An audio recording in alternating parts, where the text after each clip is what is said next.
good afternoon, wherever you are.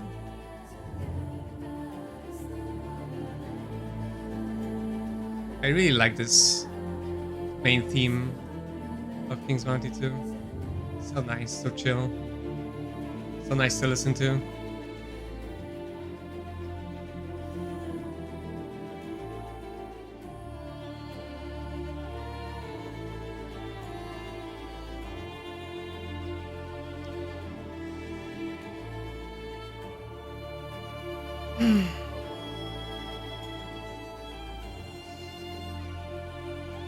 Alright, let's get to it. Let's get back to the game. Let's get back to the game. I messed with my camera because yesterday it was really weird. I hope this time it's going to work a little bit better. But I'm going to keep an eye on it just to make sure it's not as finicky as it was yesterday, and the brightness and everything stays more or less the same all the time. And yeah, what did we do? Where did we finish yesterday? So yesterday, yeah, we were doing some main quests and side quests around here. And I think we are following this side quest here, and we are going to check out the catacombs. So this is where we were. We had a vendor here with some more undead units to check out. It always takes me by surprise, those guys. I always think that those are like normal humans, and then I look closer, and they're actually undeads masquerading as humans, which I find like a interesting touch to the game. All right. Okay, I think, 1 second. I think we can just follow in to the catacombs. Let me just double check which quest was this. Find treasure in the ancient tombs. So I'm pretty sure that was one of the side quests that we had to do there. Yeah, it's this one, mysterious treasures. So let's check it out.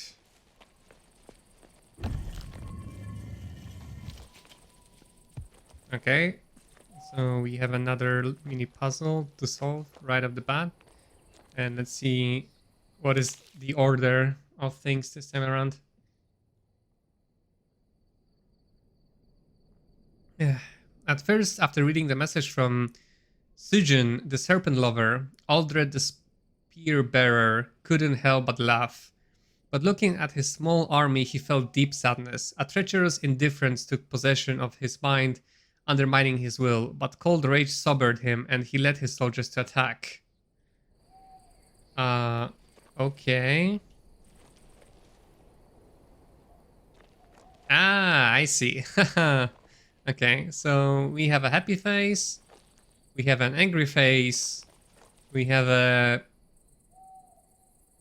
indifferent face, and sad face or surprised face. So let's read this one more time.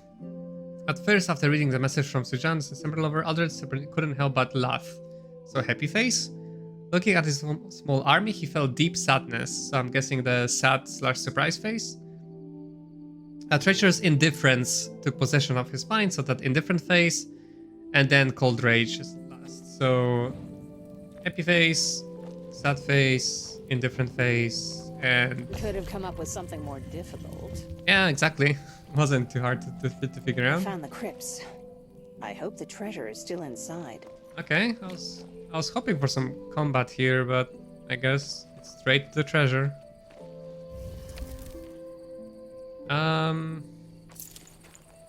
We got some gloves. Let's see if there are any good. Oh, they're a legendary item.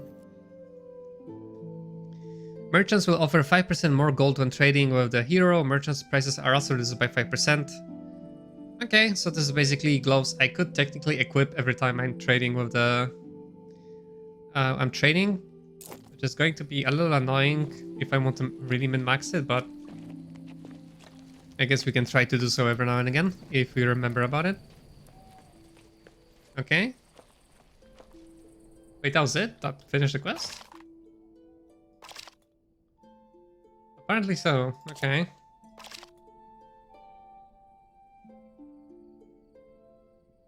Yep, that was it. Ah, but there's apparently... I wonder if means that it's what I found was the reward, or if there's a way to... There was a way to do this differently somehow.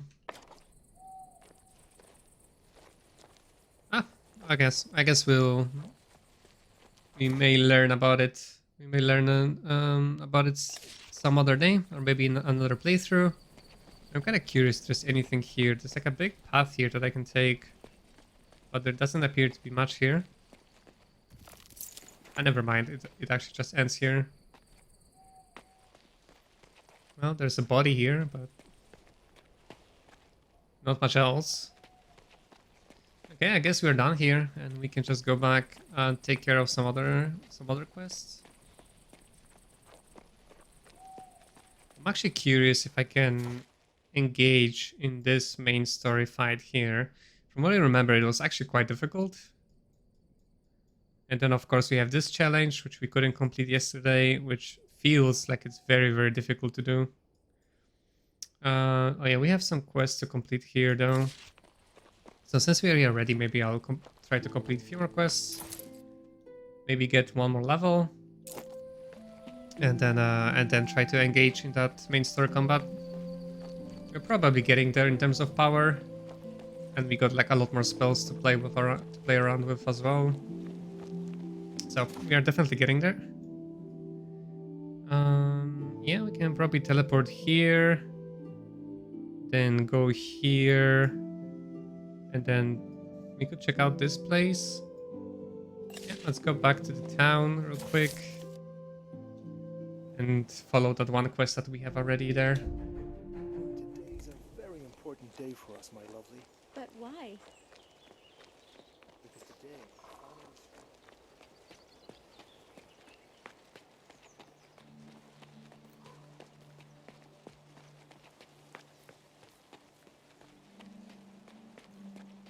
Oops. Whoops. I really hope that the next update is gonna hit next week. For next weekend. It'd be so nice to be able to run faster around towns. The rector's birthday is the most important. Not to mention quick saving in other like little cool things. Some sneak thief had himself a good hunt today. 3 silver cups walked away. Right, Mr. Actarius, which is apparently not a very good person, from what I remember. Honorable Actarius, would you kindly tell me about the artifact you found in the ancient crypts? What, again? I'm tired of explaining myself. I haven't followed that kind of research in countless years. I'm a librarian for Ulagi's sake. Ah, that crazy Amanda woman sent you, right?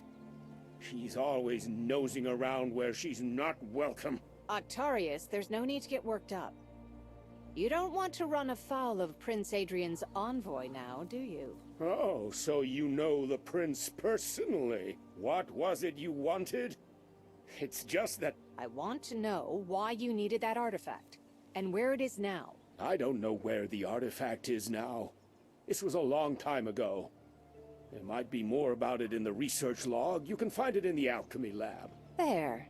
That's what I wanted. Right, onto the books, I guess. I just noticed that the mustache, especially, like, it doesn't move with his mouth or lips. If you look closely. So it looks like it's just kind of, I don't know, floating over his mouth as he moves his mouth. So Some sneak thief that really kind of took me out of the game. perhaps walked away from. Perhaps the culprit came in through the window instead of picking the lock, and made off with his ill-gotten loot that way. That's just the point. It's impossible. The windows were latched from inside. Seems like we run into another The thief quest must have accidentally. used magic then. I can't help you with that. Yeah, and who can? Those cups cost a fortune. The tower spirits can. They only obey magisters. You'll want an appointment with Meister. All right.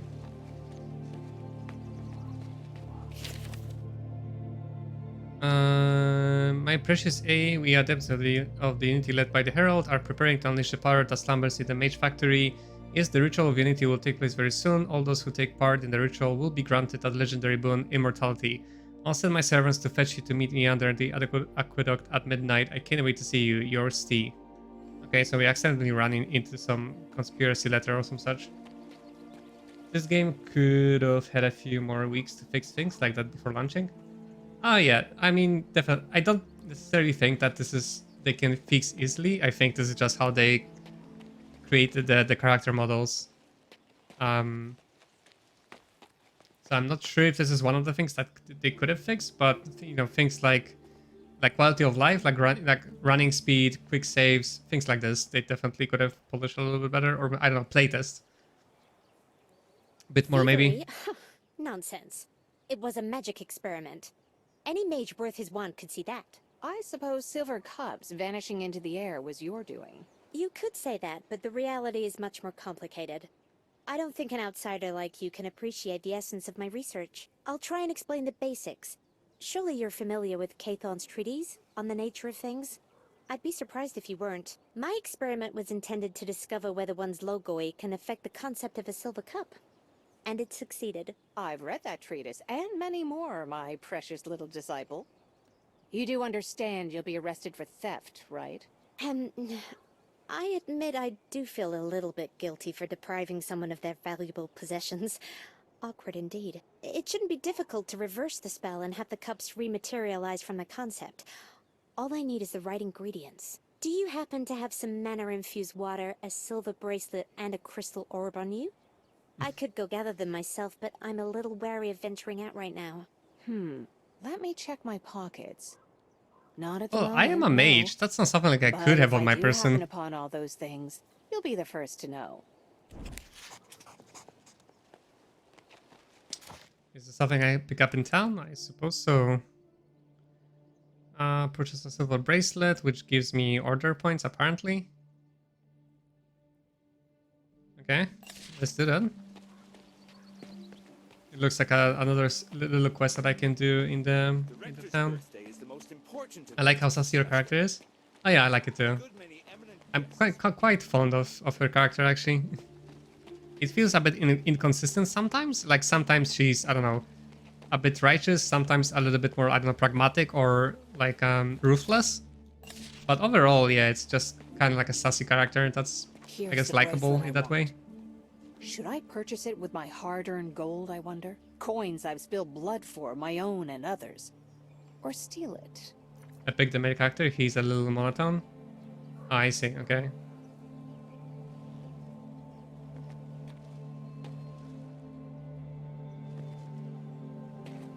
Yeah, I'm actually curious, like how different other characters are from each other in terms of dialogue and character and stuff. I'm guessing quests play out exactly the same way. It's just a difference in dialogue, I suppose. Unless there are some differences in quests, that would be interesting. Let me tell you why you're here. You wish to purchase some new magical equipment, and so experienced an irresistible desire to visit my shop. Let me do the talking. I need that silver bracelet there. How much? Ha! I'm a lousy oracle. I shouldn't even have bothered to try. I'm an excellent merchant, though. I always have exactly what the customer needs. Do you know?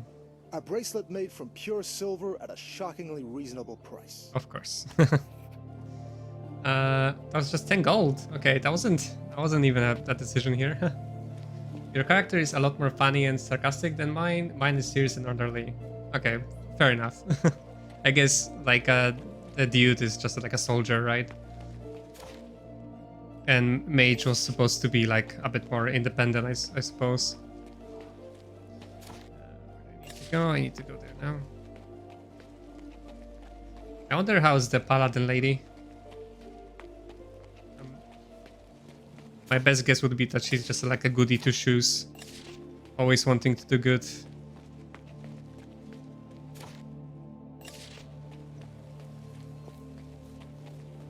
I implore you. No, I demand of you. Capture that darn... Lab journal, modified substance, brown root, essence of wills, septifolius vulgaris extract. Duty, sax, action, substance discarded as class B magical waste. Reason expiry, blue mana effect coefficient. Okay, some boring experiment log. Okay, action extract discarded as class A magical waste. Reason for the research deemed unnecessary. Artifacts toxic and dangerous.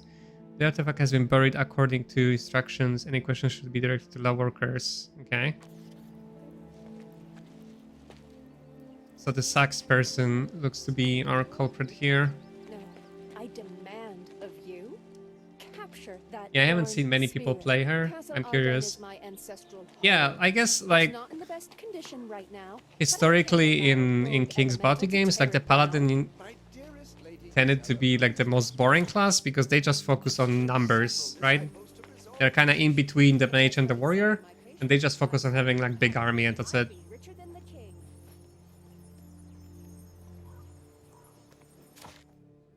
So they weren't particularly compelling because of that. Am I going to fight something now? I suppose so. Alright.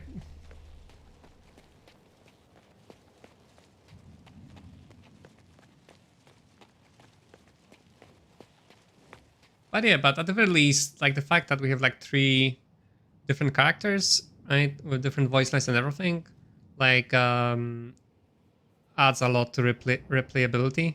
Because I'm really curious to play again later with different characters. Not to mention we might get different difficulty levels as well.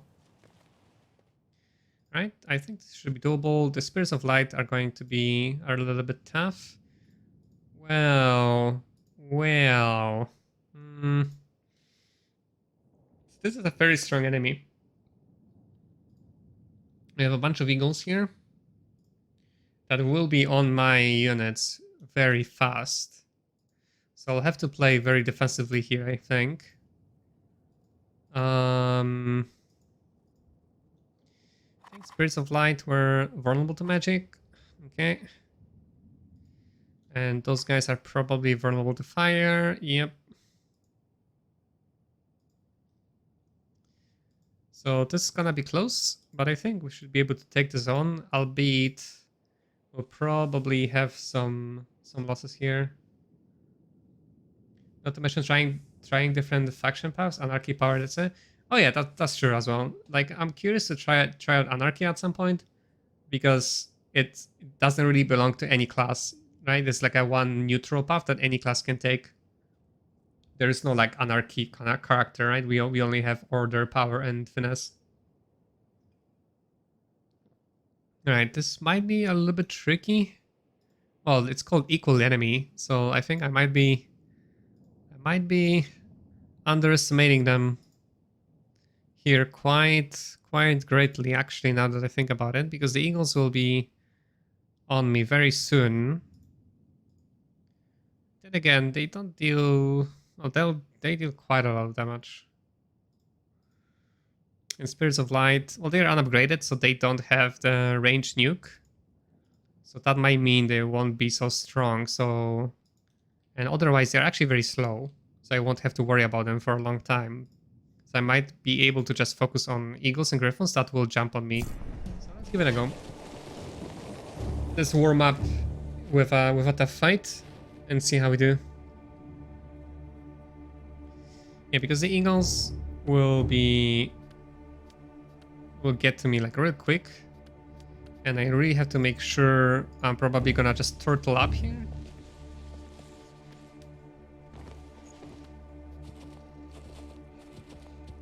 And this is actually quite a good spot to be, like in this little corner, because they cannot easily attack me from numerous directions. Like the Eagles or the Griffins, they don't really have like hit and run ability. Why does the main character not fight?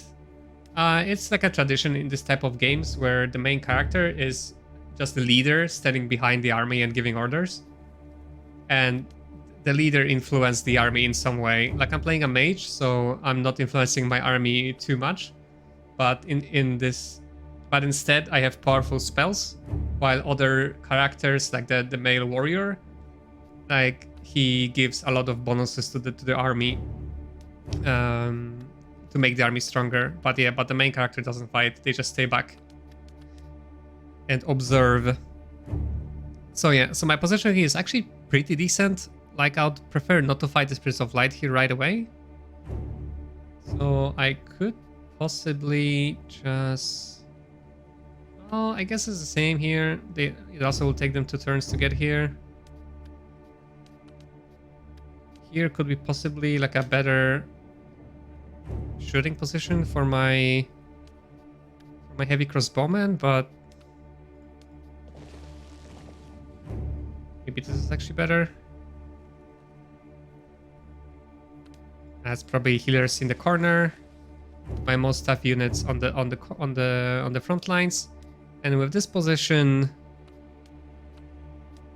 it's gonna be hard for enemy to focus down any of my squads, because they can only attack one at a time. So we can basically just do like a turtle fight, where we just stay in the corner and we will try to focus on killing the eagles first because they deal the most damage. And I actually might do this, because here technically 2 armies can engage my unit at the same time, and bears are a lot tankier than my flaming eagles and in a better position to actually take that damage at the same time. Okay, I think this should work. All right.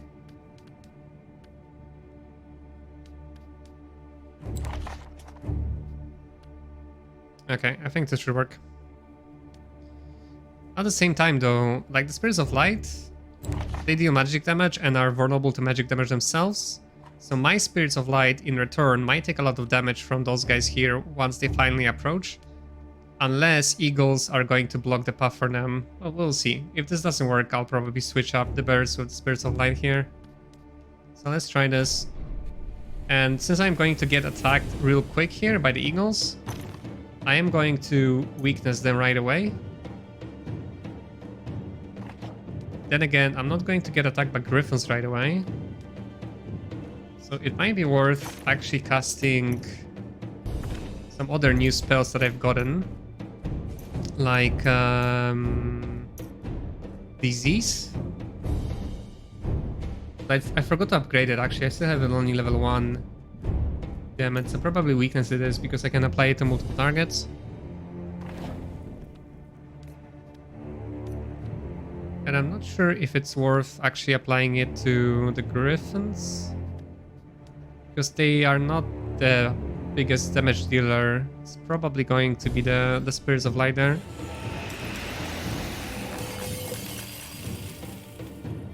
Right? And we are going to turtle up here, so we are going to pass the turn, or even maybe defend, because I'm probably not in the business of attacking here. So I might just defend just to take as little damage as possible.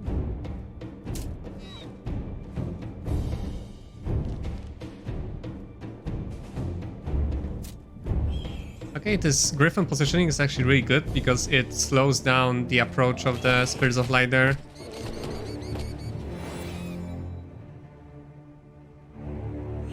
Because they cannot occupy the same hex. Alright, that's great.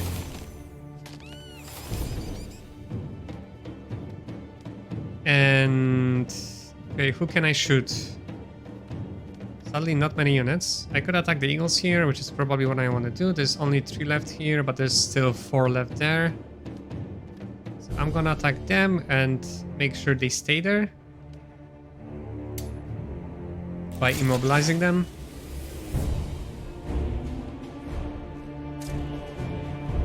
Now, for the Spirits of Light, I don't have any debuffs.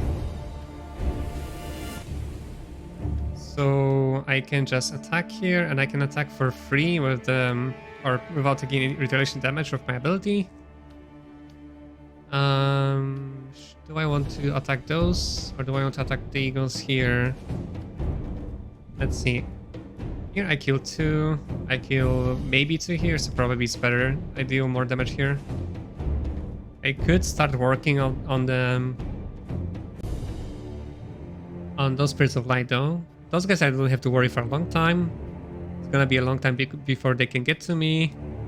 Those guys kind of the same. 1, 2, 1, 2. 2 turns before they can do anything to me.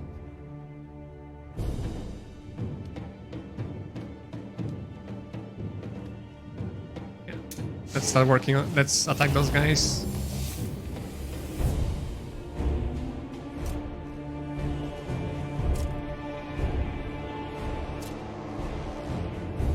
Alright. Lower the music a little bit.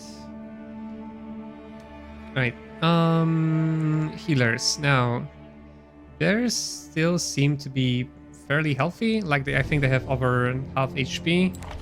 I really wish I could know exactly how much HP they have left. But nevertheless, I don't think they will die the next attack from the eagles. But they might get focused down by the bears. So Spirits of Light will be safe for sure, because they will only get attacked by 1 eagle, and the griffins are gonna move before them, I think. Or is that random? Okay, that's gonna be random. So there is a little bit of variance there.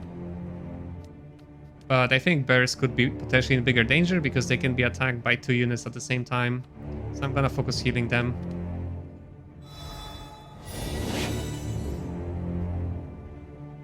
And they are more expensive to resurrect after combat anyways, so that's probably the best. Right, I probably want to attack here because I'm not gonna take a lot of damage in return. I could use the charge here to increase my initiative for the next turn. Although I don't think it matters because the eagles are gonna move faster anyways. And they are already weakened as well, so using heavy blow might not do me any good here. It's the same damage anyways. So just attacking him normally should be enough.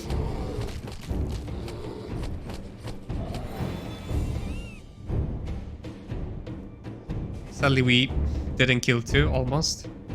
But anyways, we should be fine. Alright, turn 2.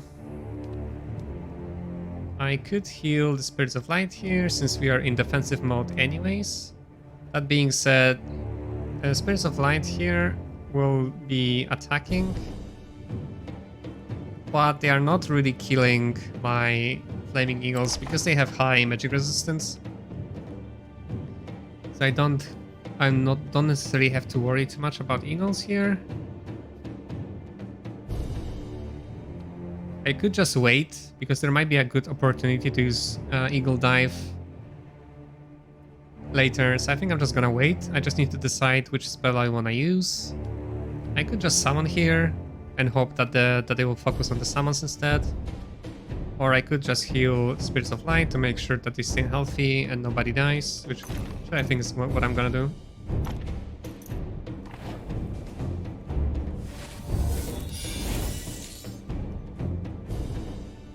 Right, and waiting with the eagles. The griffins attack here, which means Spirits of Light cannot really attack anybody.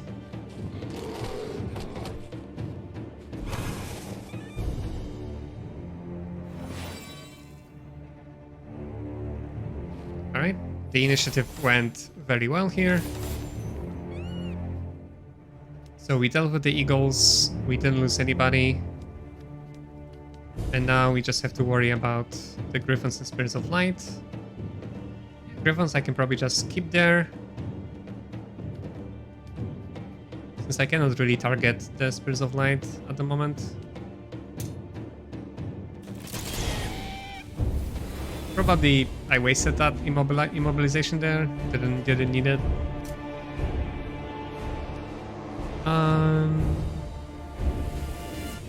For the Spirits of Light, just make sure nobody has a debuff. Nope.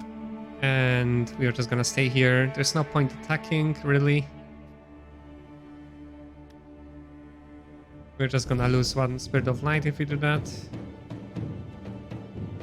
So I am going to get attacked back. So... that was a miscalculation there. If I defend, maybe I have a chance to actually survive. So it's probably better to defend there. But worst case scenario, we're just gonna lose 1 Spirit of Light there. Okay, we lost one. Yeah, could have probably do something better there to make them unable to attack there after that eagle died. But well, if we can limit our losses to just one Spirit of Light, I'll be happy with that. And I probably want to heal Flaming Eagles so I can use a different spell next turn.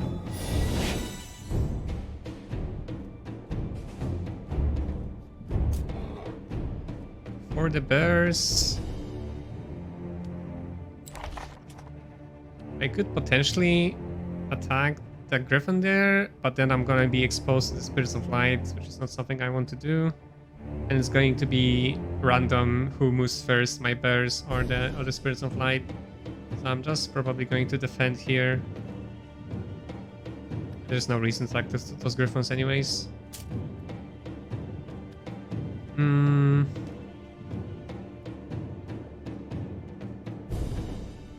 So this is the reason why it's super good to have like a super quick unit like with 6 initiative, because it allows me to kind of make a move like this if I want to. I would be tempted to use Eagle Dive here.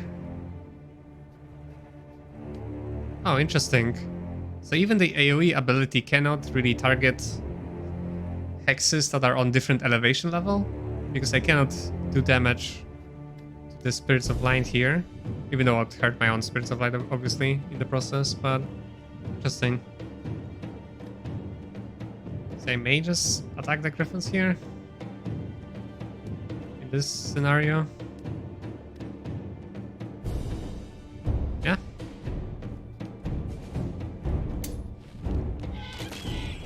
And they are dead. So now we have to worry about the Spirits of Light. And I might just weaken them as well.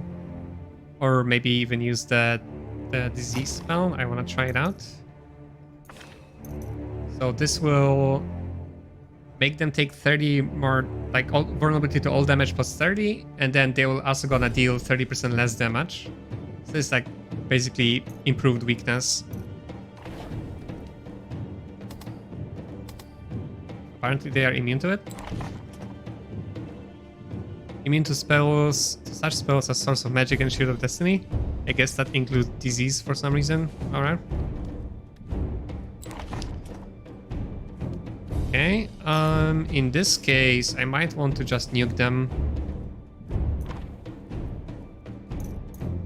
Where was my magic damage spells? I think those are like Ray of Light, for example. Yeah, it does magic damage.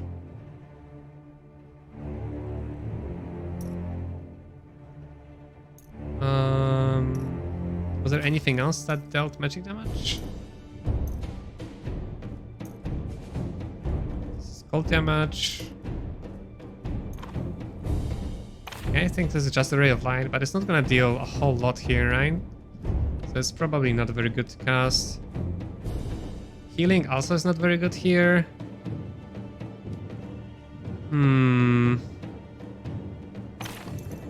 I think I had something somewhere that reduced magic damage though, which is probably something I could use right now.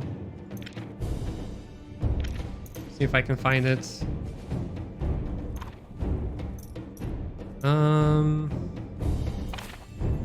I was sure I had something like this. Maybe I didn't learn it. Magic Source applies armor increase and Magic Source buffs. That's not it.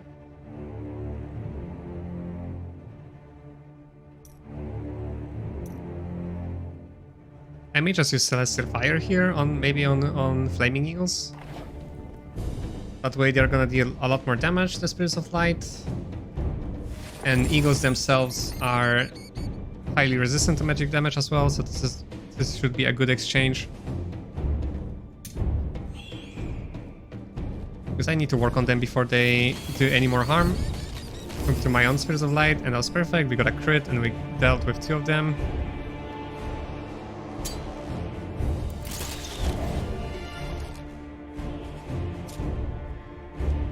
Alright. We can attack for free. Since the enemy only can counter attack once. per turn.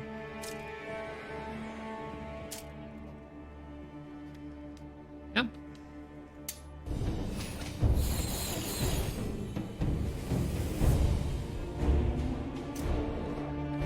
Let's see, can I attack here? Not really, I'm gonna take too much damage.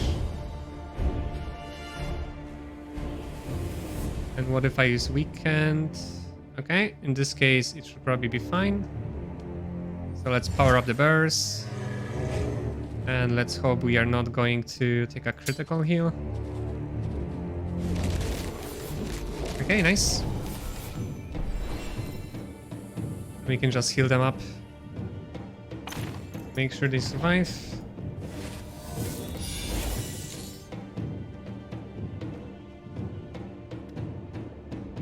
And attacking here should be perfectly safe, or we can just eagle dive just to deal damage for free.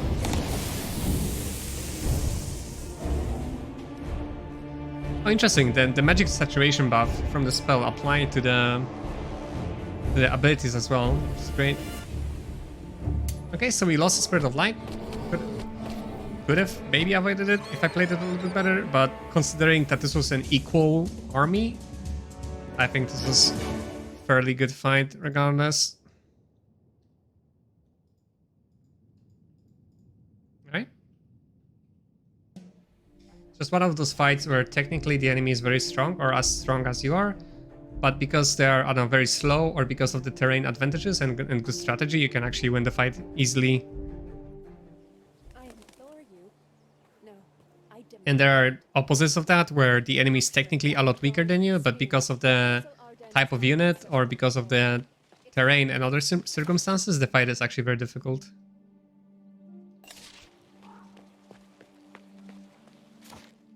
I'm not there, I need to go all the way around.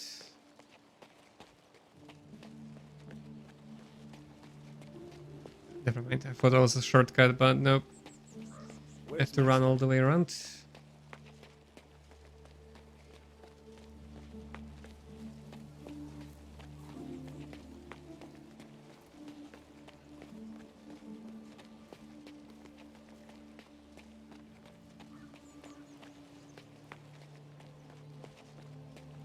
Oops. Audience with Mage Erasmus for over an hour, and waiting on someone else is quite contrary to my noble. So I have to talk to the Erasmus guy, or just need to grab some water. I wanted to know who would inherit it. Obvious that I was the rightful heir.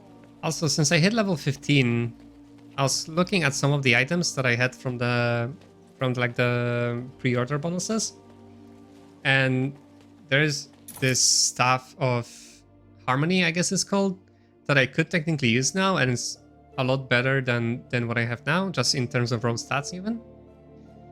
But I figured, or this Rod of Deception, which is kind of like a also better technically. But because of the special abilities they have, like this one have cast a rank 3 weakness spell at the beginning of battle, which basically means that as long as I have it equipped, like all enemies at the beginning of battle get weakness, right? Because weakness 3 applies it to all enemies, I believe. So this felt like a little bit too pay-to-winny, I suppose, right? Like those are really powerful items that at least feel very powerful to use. So I felt like that would be a bit too cheesy. So I'm gonna keep using them at least for a while, and maybe consider using them later on in future playthroughs if I play on like higher difficulties once those are introduced. I decided to help you out. Here are all the ingredients you need. Perfect. I had just enough time to reread Iphicletes. Cathon criticizes his theory of the world being composed of minuscule particles, remember? Undoubtedly, the Archmage is right. The world is nothing but materialized concepts. You're about to witness a simple experiment that proves just that. I found several books in Oleron's library describing a conceptual materialization ritual. It didn't take long to compile my own incantation. Yeah, I already realized you're a voracious bookworm. Are you going to return the cups or not? Weren't you listening? I just said I'm ready to materialize the concept of a silver cup. Okay. I guess we got the silver cup.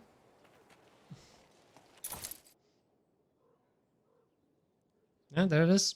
Silver chalice. I guess that's what it was. Well, it was a nice little quest. We even got to find while going through it, so not gonna complain. And otherwise, I don't think we got anything interesting here. Nope. All right. Ah, but interesting. So they're basically talking about atoms here, right? So like mixing in real life concepts and stuff into the fantasy world. Sounds familiar, like something I've seen I hate scrivening. in other Can't do certain the color popular video game like the series elbow. or books.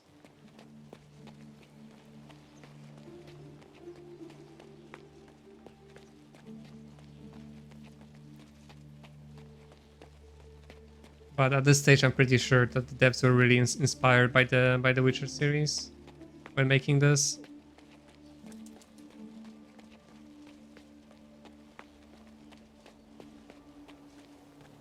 Like the earlier King's Bounty games were a lot more playful with the fantasy setting. Like they did not take themselves seriously at all. It was like very whimsical. But this is definitely a step into the like more serious and tone direction, for sure.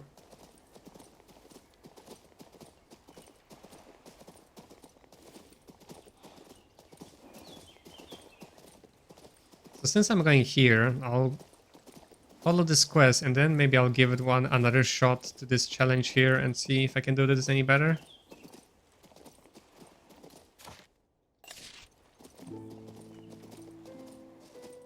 Like I realized yesterday in some other fights that using the taunt will actually prevent the enemy units from attacking anybody else other than the taunted unit. So I probably have to use that to my advantage a lot. Here you are. How are you doing? The view nicely complements the toxins, eh? What? What do you mean? You tell me. About how you dumped the waste from the artifact examination out here. How did you find out? Did that spirit send you? What spirit? Sax, you poisoned an entire village. Do you know what will happen to you if somebody finds out? It's not my fault. I was following the spirit's orders. Spirits, you say, eh? That artifact is possessed by a spirit. A ghost. Some restless soul. It's been haunting my dreams. Then it demanded I ignore the rules and dump the waste right over there. I think I'm beginning to catch on. Continue. The water was imbued with a magic that empowers the spirit. Once that water ended up in Parnak, they all got sick. Now he wants to know where the artifact is buried, but well, no one's gonna tell me that. I'm a mere disciple. An exhausted disciple. He wants to finish what he started. I believe I know enough now. Okay. So Air Spirit Adore is the one behind all of this, it seems. Oh, okay. And where would that be? Oh, okay. It's nowhere on the map, it seems.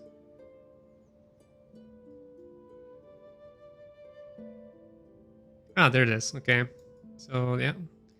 We'll probably go there later. For now, I want to try that challenge again. So I'm guessing probably the next stage will be there, like in another Blightland, and then maybe over there as well. So let me give it another shot.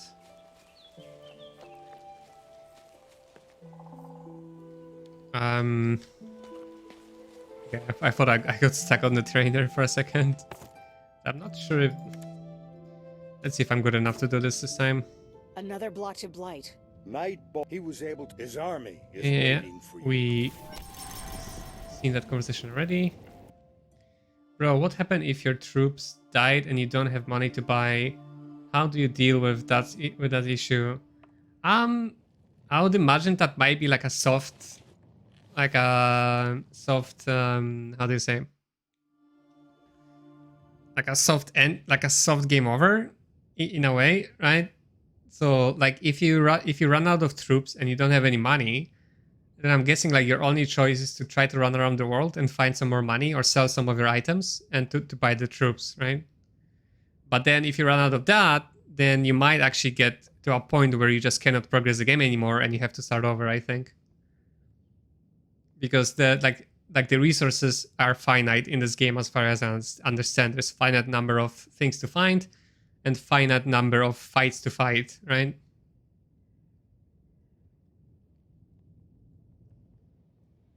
I think there are 3 spearmen at the starting prison place. Yeah. Okay, that might be. Maybe there are some like free troops that you can always get. I'm not sure, but yeah, if you're running low on golden troops, then there might be a point where you will be stuck and might have to try again. Okay, so the army I have here does not appear to change if I level up. So basically, I have to find a way to deal with this army with what I have. Well, let's give it a go.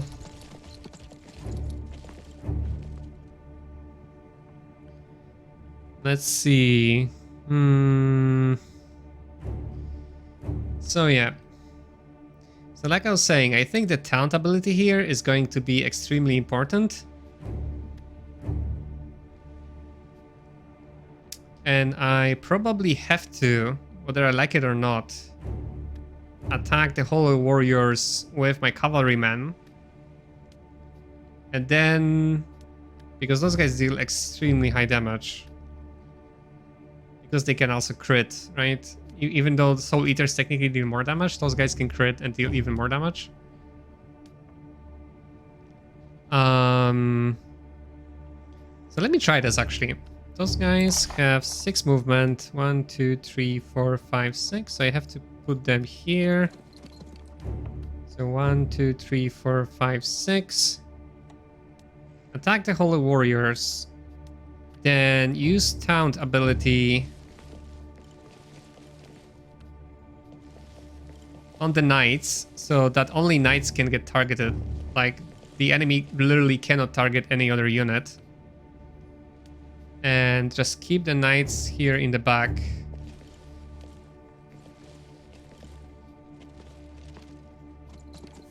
Like behind this wall, so they cannot get targeted easily.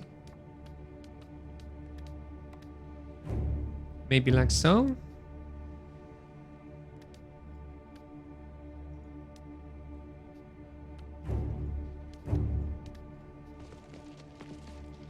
Right, I can use taunt on these guys. Ah, but those will move faster, so I have to move like this. Ah, damn it, so I could attack there. But then I might be exposed to Hollow Hounds. How much movement do they have? 4. 1, 2, 3, 4. Damn it, so they will be able to attack there as well.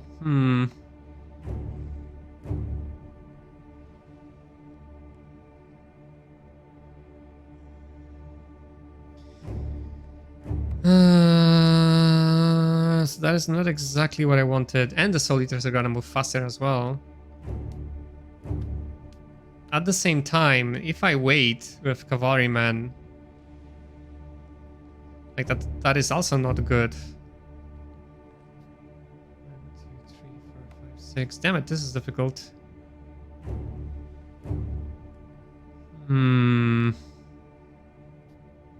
I could just attack the Hollow Hands, but then the Soul Eaters can still get to me.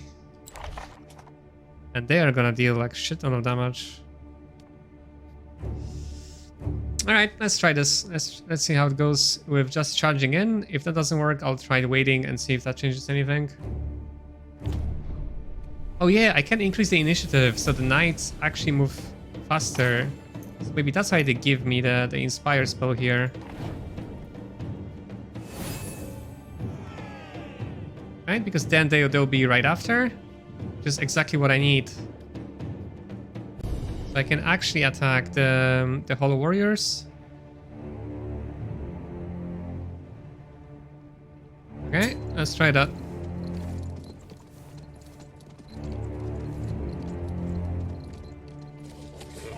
Okay, perfect, we got a crit. Or no, they got a crit. We just killed 3 naturally, never mind. So that was actually bad. Alright, and then we use Taunt.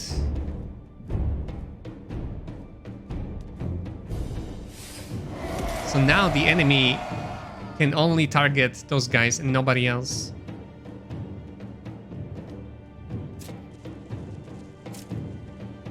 Alright.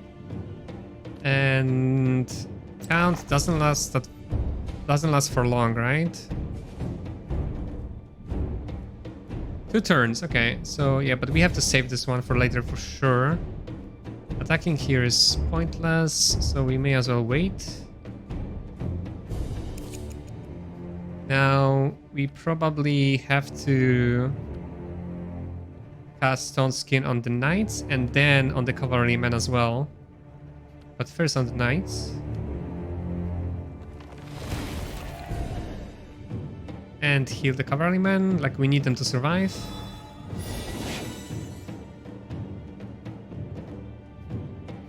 Alright, and we cast Stone Skin on the cavalrymen too. And with those guys, we can actually attack. Who do we want to target? We don't have many choices. So we may as well attack the Hollow Hands.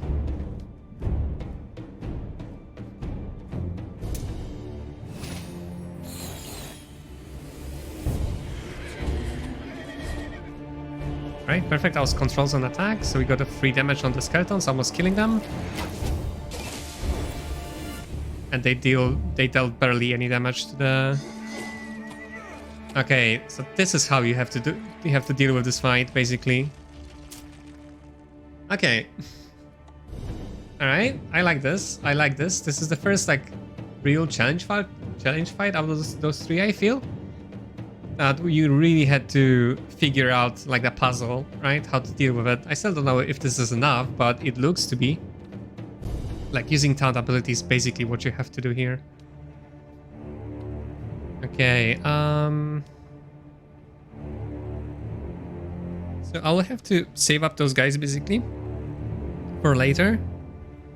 So attacking here is not what I want to do, definitely. I just want to probably just stay here. And maybe focus on the Hollow Hands next turn if I can. Maybe we got an extra turn so we can actually attack there. Nope. Could really use some extra turns here. Let's see, what else do I have? Applies magic saturation buff to an allied unit. Unit members deal additional 30% magic damage. Like, nobody has a magic weakness here, so I'm not exactly sure why I got that.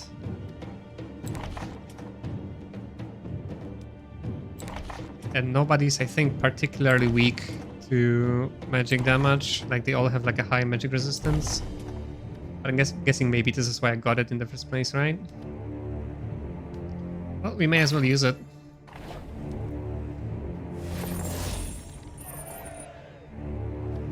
Now,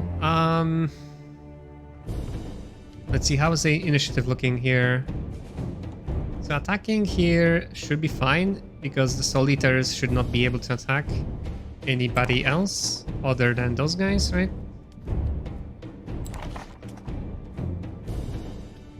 So with those knights, we definitely have to wait to make sure that the town buff doesn't expire. Like, that's also one of the things I have to learn about this game, like when the buffs expire, like at the end of the round or at the end of the movement of the unit, as it used to be in the old King's Bounty games. And it doesn't help that I don't really see like a precise information, like how many turns are left of the effect.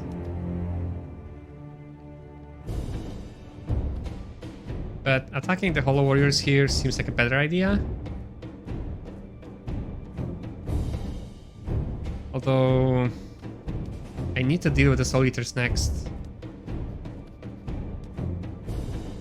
Right? Okay. Let's just attack. That should be fine.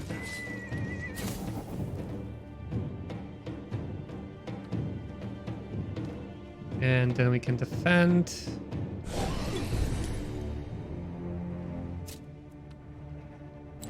So they still should have the buff active. So we are just gonna wait.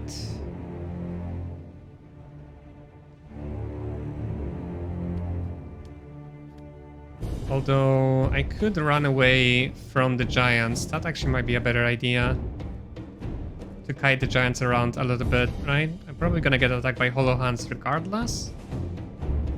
So I may just run away and wait to make sure the talent buff doesn't expire. The giants will not be able to do much. So that... I can't wait anymore, that was stupid. Never mind. Oopsie, yep. Yep. The buff expires the moment they use a turn. Okay.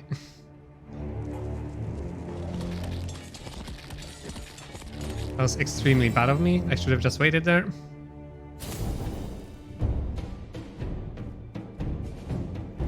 But we can taunt up again.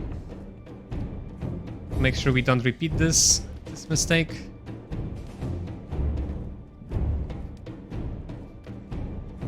And this time around we can actually move here away from giants so we don't take any unnecessary damage, and then taunt.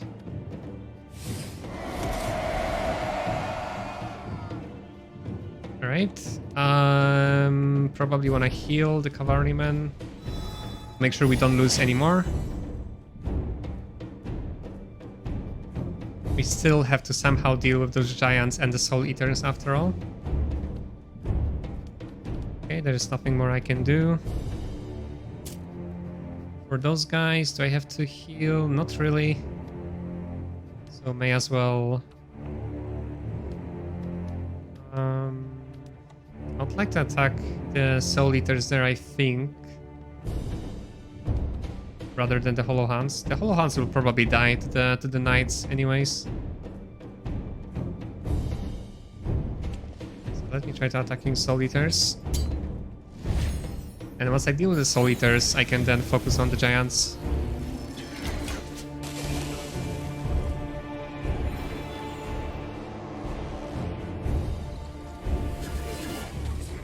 Yeah, and then the Hollow Warriors will just die to the control zone. Okay, that was interesting. Like, has a control zone, rider. Okay. I thought that control zone could activate only once, but apparently it activated twice there. I'm not sure how that works. Okay, because the Hollow Warriors took damage twice from the cavalrymen. Huh. Okay, well, I guess I'm gonna take it. So yeah, we probably just attack here. Because I could attack giants here for a lot of damage. But then I'm going to take damage myself. Then again, the Soul Eaters should not be able to attack my cavalrymen. Because the taunt should still be in action, so attacking here actually might be a better idea.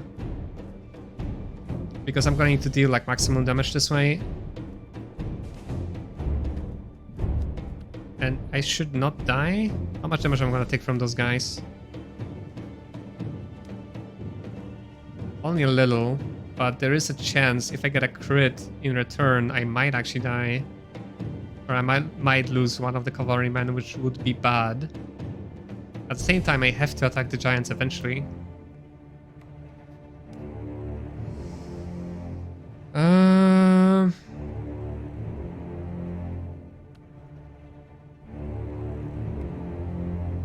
Let's just finish off the Soul Eaters.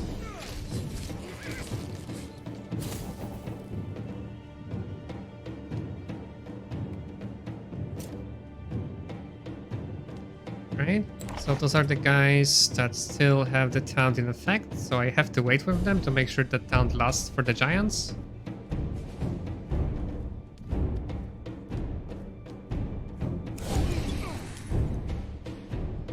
And for those guys, I probably can just attack the Hollow Hands here. Attacking the giants won't do much because they're just going to heal. And let's hope for some extra turns from morale. That would also help a bunch.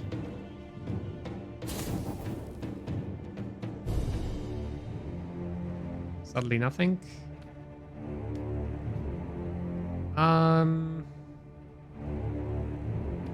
think I can actually block the knights here, so the giants will not do anything.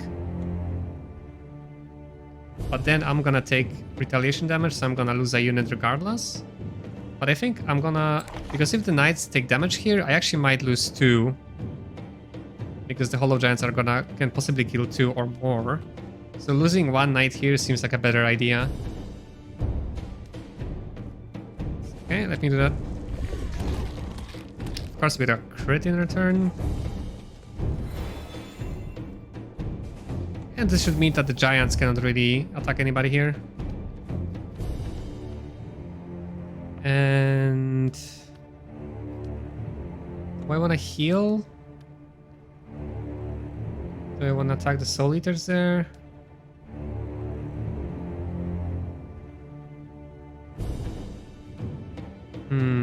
Maybe I should leave the Soul Eaters to the Cavalrymen since they're already there. Or actually, Cavalrymen are their best if they move, right? So I'll probably next turn I actually want them to attack me here. So maybe I want to focus down on the Soul Eaters here a little bit more.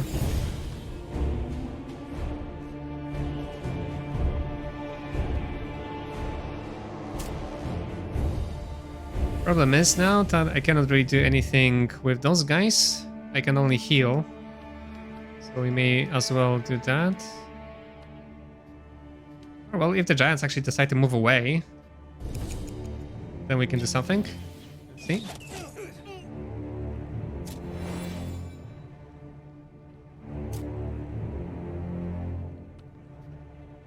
Ah, okay. Okay, so giants didn't do anything. They just stayed there. Alright. Problem is, we are out of taunts. So now it's anyone's game. Anybody can attack anybody, so... yeah, let's see how well we can do here.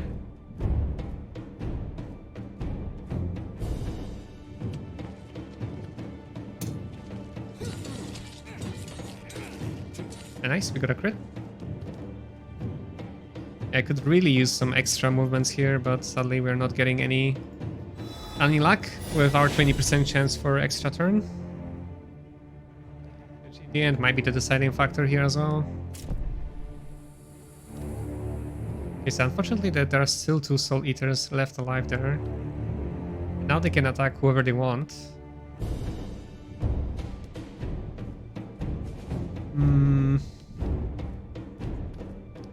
Yeah, attacking the giants is probably what I need to do here, even though I'm gonna lose a cavalryman probably, because I need to take them down eventually. I would be tempted to actually just finish off the Soul Eaters. Yeah, let's try this. Like, the entire rest of my army can fight giants. And, okay, I guess that was a good move, because we got a good crit there. And actually finish them off.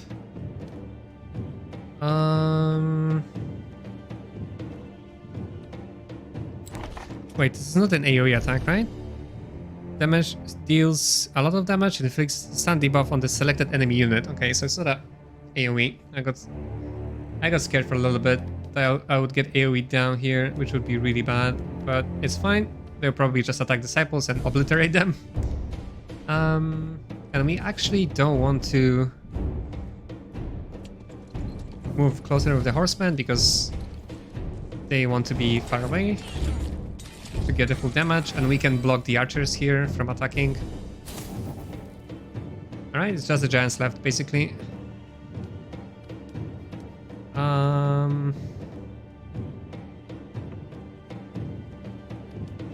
So I am blocked here. Oh, I am slowed down actually. Okay, that's what's going on. So we can wait for now.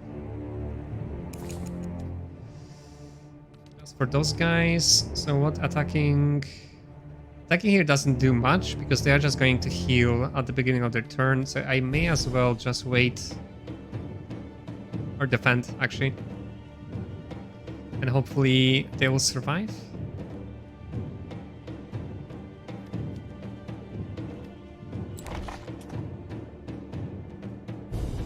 Hey, the knights are actually really good fighting against the whole giants now that I see. They take very little damage from them because of the 75% armor. I didn't realize that before. And attacking the giants with the cavalrymen was the mistake last time I tried this fight.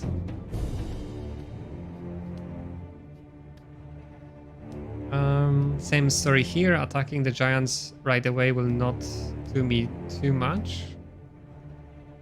So may as well just wait. And those guys probably can not do much either, so I'm just gonna heal the knights here. But I think we got this fight at this stage. Even if the giants are gonna obliterate my disciples. Yep, skeletons die to the control zone from the cavalrymen. Yep. Even then, they only just killed one somehow. Alright.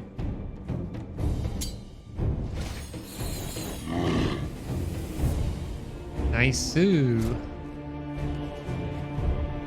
Yeah, not much we can do here. Yeah, I didn't got like a single... Oh damn, I miscalculated by 1 hex here, unfortunately. Maybe we're gonna get like an extra move.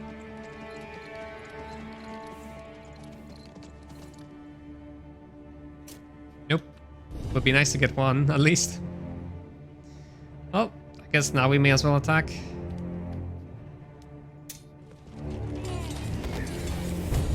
Since we should be able to deal with giants by themselves.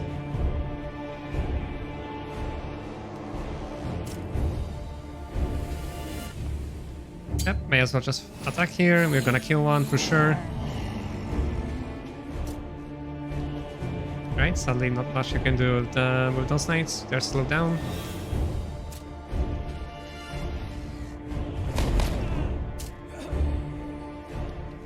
And do I need to heal? No, not really. Attacking here is, well, I guess it's free now because we already used up the counterattack, so we may as well do it.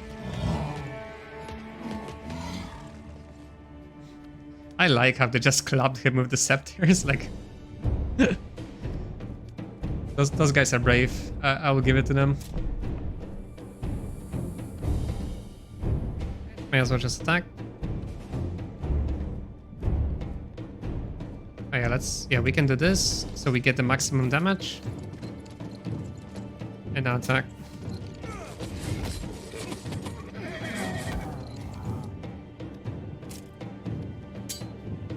Alright, I'm impressed with this fight, I must say. Like, it seemed like impossible to do yesterday, but with just one tactic change, it's actually way more doable than it looks at the beginning. And also, I guess, teaches very well how to use taunt ability, which seems very powerful, actually. Nice!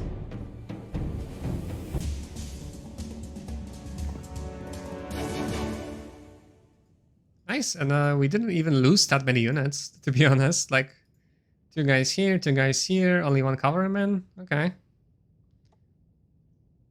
Congrats. Thank you, by the way. Maximilian's Mace. Critical hit plus 20, health minus 10%. Okay. Maximum upgrade value of unit critical hit chance increased to 85. Alright, cool. So that's like again a good item for like a warrior class or paladin class that focuses more on troops instead of magic and stuff.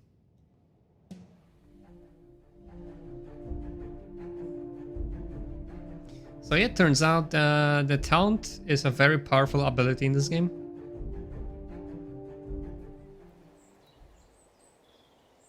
Nice. We clean up the water here, I guess, from the blight. Ooh, that was a nice fight. So yeah, basically taunt makes it unable for the enemy to attack any other unit, even if they cannot actually attack the unit that used taunt. So if you can play your cards well and move around the battlefield well, like basically the enemy cannot do anything, or might not be able to do anything for a long time, which sounds really powerful. All right, did we get a level from that? I don't think so. Oh, no, we did. We didn't. I just forgot to spend my points completely here. So was that how the battles usually go, or was that something else? I've never seen this game before. No, this is how the battles look like in this game. Just in that particular fight, this was like a fight, like a challenge fight, where I get like a different army than my own. So the fight is entirely preset. I cannot change the army I fight with. So I have to figure out how to beat the enemy with the army I'm given. But normally, I have my own army, which, like, as you can see, is completely different. And I can set it up however I want. So it's up to me how to set it up. But in that particular fight, it's like a special challenge fight. But yeah, just in general, fights look like that in this game. But it's basically like a strategy game, right?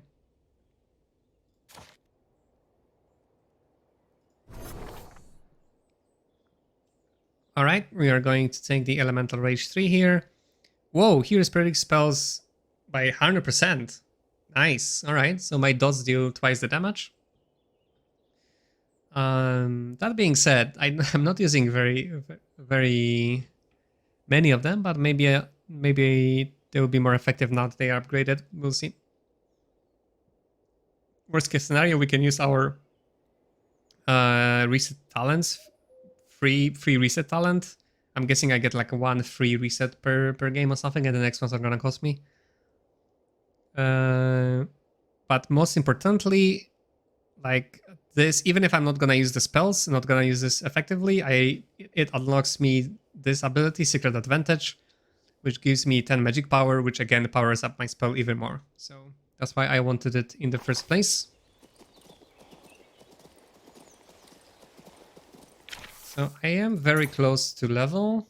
Probably like a one quest or like a one fight is gonna give me a level. So I'll try to complete like a side quest or two. And then get a level, maybe get some more troops, and then I'm gonna try that main story fight, which I probably will be powerful enough to challenge on this stage.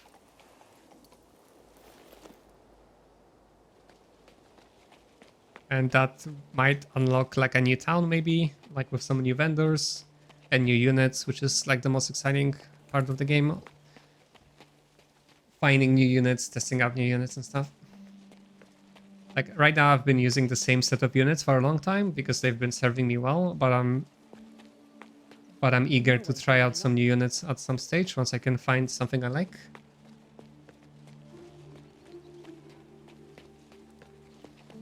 And since I'm playing the game where I'm trying to have as few losses as possible, it also implies using certain units over others. So I'm always gonna gravitate towards units that are tanky or have healing abilities or are ranged, so they can basically be safe in combat as possible, so I don't lose too many of them. Or none, actually, if I can help it.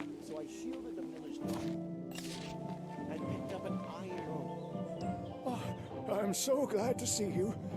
Did you find anything out at the Mage's tower? Yep. The restless ghost of a necromancer is to blame.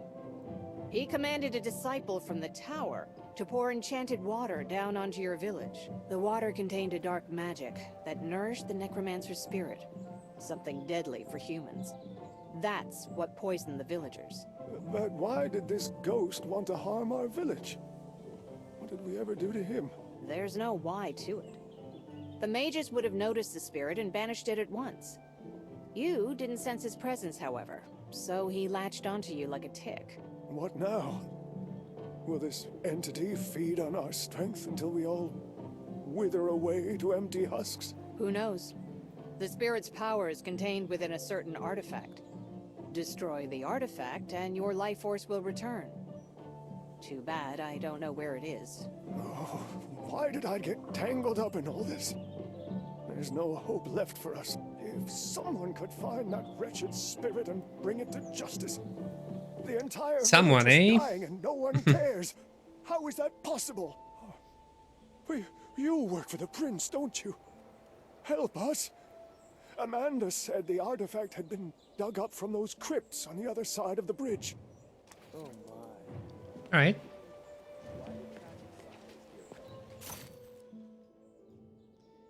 Right. Some ancient crypts there. There's the Spirit of Otter there. So is it like different ways to complete that quest? Let me check. Where is it? Careless Mages. Ah, okay. So it's like a completely different quest altogether. Fair enough. And then there's the Rogue Spirit here. Ah, okay, so here I continue the main quest, finding the spirit, and then here I have like an extra side quest that I can do. Alright, let's do that. It will probably involve like a fight there as well, so that should be enough experience to level me up. How do I get there though? Okay, should be just here.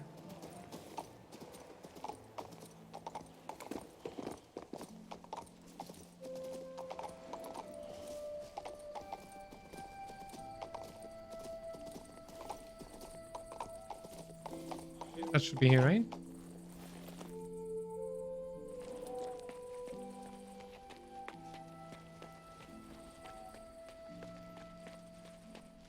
Yep. A mummy? Is this what I need? Probably.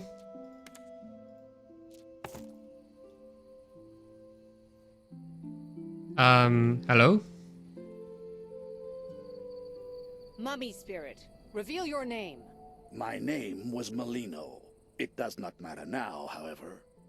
What do you want from me? I'm aware that you want a certain artifact returned to you. Yes. And yet, I don't see the blazing scroll on you. Well, at least now I know what I need to search for. Is there any way you could see that blazing scroll? I can sense it, but I can't retrieve it. The mages buried the scroll and enchanted the place to ward off the undead. You can help me. Wait. Let me gaze upon it once more. Wait. I'm waiting. Alright. Where is it? Complete the trial, the tyrant. Oh yeah, there's another trial as I expected. Talk to Bernard. So I guess Bernard is gonna tell me where I can find the scroll. Alright. And then I'll be interested in checking out that next trial. And trying to... Okay, that's an interesting place where you spawned. Almost as if you were waiting here for me. Then again, I guess you are stuck there, so... I'll try to call for you from some other places.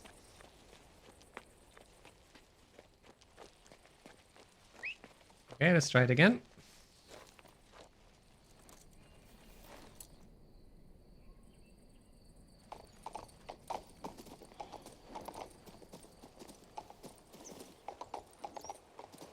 No matter the game, the horses will always find a way to get stuck somewhere.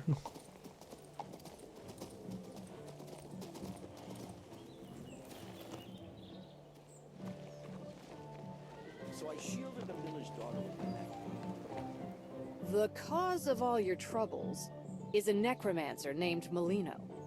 He's promised to leave you alone if the stolen scroll is returned to him. There's no way to know if he's telling the truth, but I'm going to find that scroll. I wonder what it looks like. Here's what I'm thinking. Here we are, helping the spirit, yet he was the one who made the lab assistant dump all kinds of waste on our village. Don't you think he deserves a lesson? Is it worth it? We just want him to leave us alone, don't we? Don't you want to teach him a lesson? Is it worth Depends. it? Maybe it would be more prudent to just get him to leave us alone. I'll double the reward I promised. I'm not sure you promised any reward whatsoever, but I'll see what I can do. Okay, so we get to choose between the two. Let's see. Examine the runestones.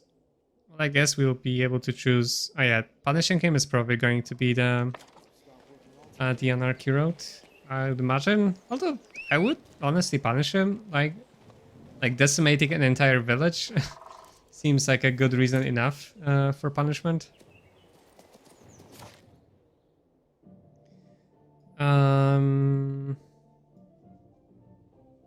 Okay, I guess we have to go there to find the scroll and then decide whether I want to give back the scroll probably or punish the ghost, right? And we are just shy of getting the level, so let me try this trial here maybe. We can get some extra mana. I guess we are barred from entering that city for a while. Brave warriors, lower the bridge. I must return to my mistress, Lady Letitia.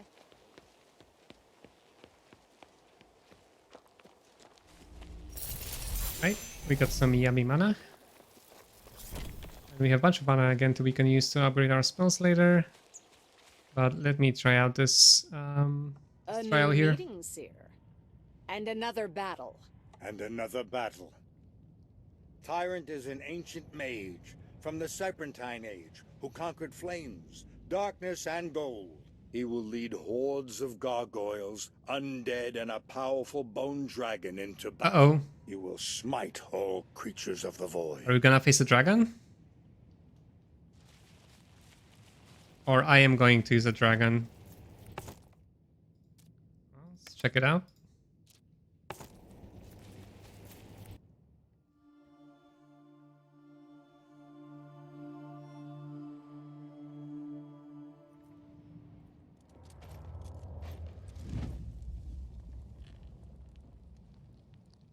Here's our cool hero. Oh, okay. Huh, that's gonna be interesting. So we are a mage. Again, arcane knowledge 70, magic power 30, and 60 mana. And we have a bone dragon, so this is gonna be first time actually fighting with a dragon. So that is exciting. Let's see. Huge damage, so I guess this is how much damage dragons deal in this game. And this is rank 2, so it could be even more powerful. Very good defenses. 2000 life. This is also the first time I see like 2k instead of like a proper number. So I'm guessing dragons in this game are very powerful. It requires like 5000 leadership. So I'm guessing there's still a lot of game in front of me if the units can get so big later. Literally and figuratively. 6 initiative, 6 speed. Melee fighter, toxic breath. Basic attack deal poison damage and inflict poison debuff. Flight, immune to poison, that makes sense. Replenish, allied unit completely restores its own health. Okay, I guess we'll have to use this. And we can only use it once, so we will have to kind of maneuver with the health as much as possible and use it at the last possible moment. And then Putrid Aura deals a lot of damage and inflicts poison debuff on all units in adjacent hexes. Cool.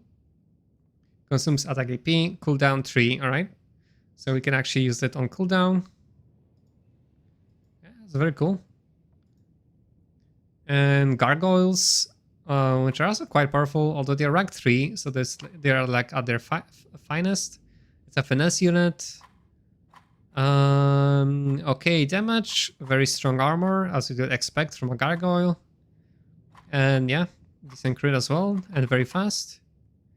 Magic creature, melee fighter, flying, and steadfast, so they get like a very good defenses against all elements. And they have attack and withdraw, which they can use twice, which is very strong. Then they have execution, which is irrelevant unless the enemies can somehow resurrect. I mean, it's irrelevant to us as a player. It's very relevant to the enemies, but not to us as a player. And brutal strike deals damage and inflicts bleeding and weakened. All right, and this we can use on cooldown.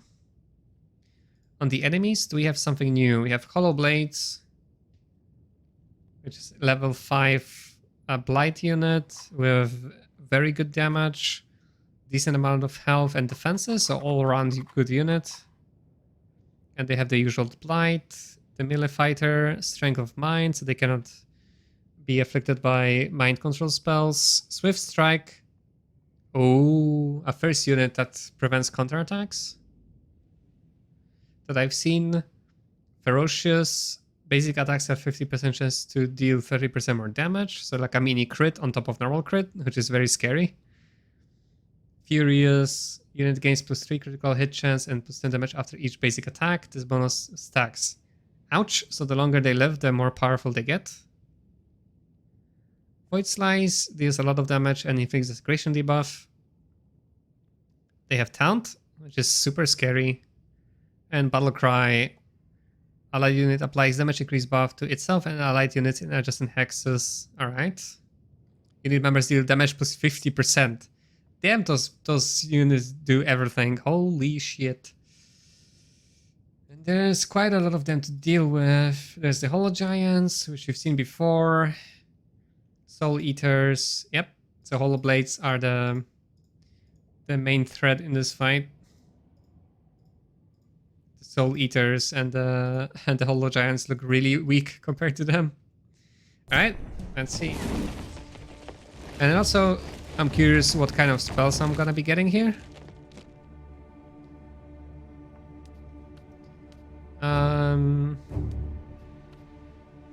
So I definitely wanna focus down on dealing with Hollow Blades.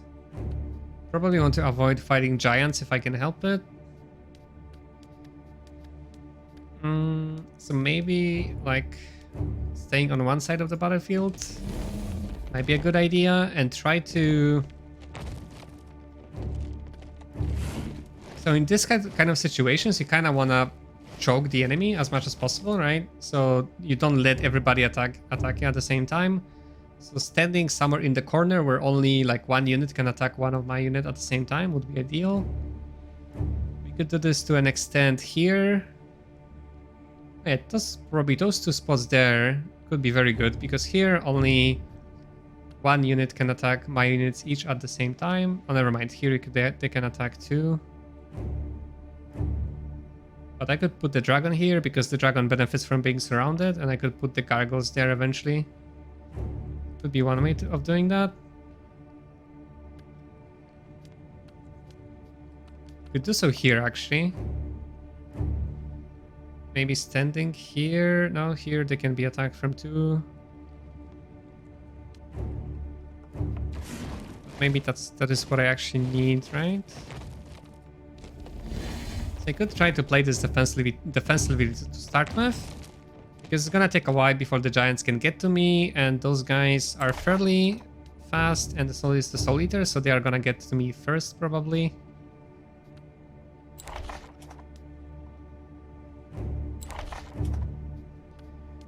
Soul Eaters, do they deal like magic damage or just physical damage? I think they just deal physical damage.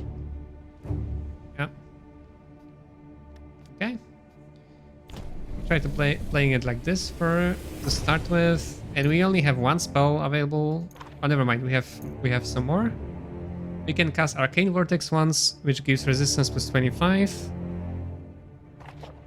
I'm not too sure about, because I don't think they necessarily deal magic damage, so I'm not sure why I would need that.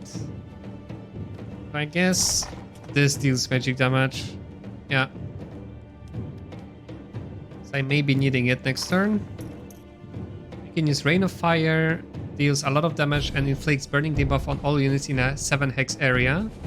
But we can only cast it twice.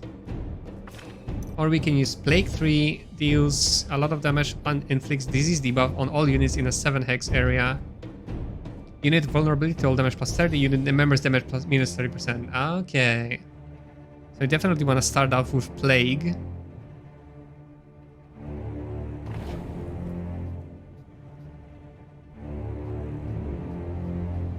Wait, it's a fairly small area though. So ideally we use it when they actually group up a little bit. Hopefully. Alright, so I think I'm just gonna pass the turn for now. Or wait, rather. And see, and hopefully they group up a little bit more.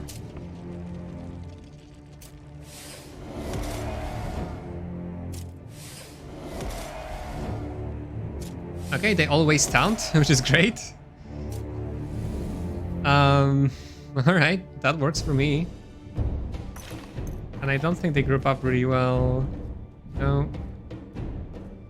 Yeah. So I think for now, I'm just gonna use the scroll here, Arcane Vortex. Because Bone Dragons have 35%, while Gargoyles have 20%.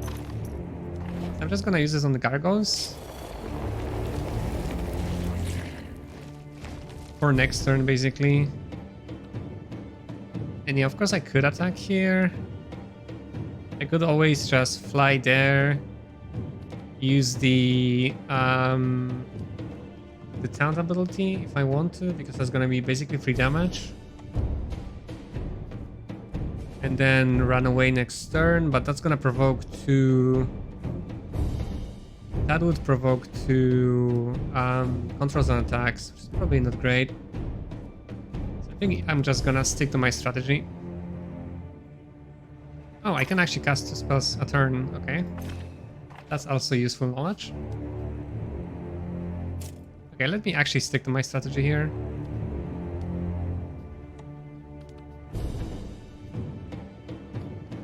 I could use this ability. No, I cannot because, yeah. Because of the towns, I'm just gonna defend here. Now, next turn. So I'll hold on to my spells and see if I can at least target 3 enemy units at the same time.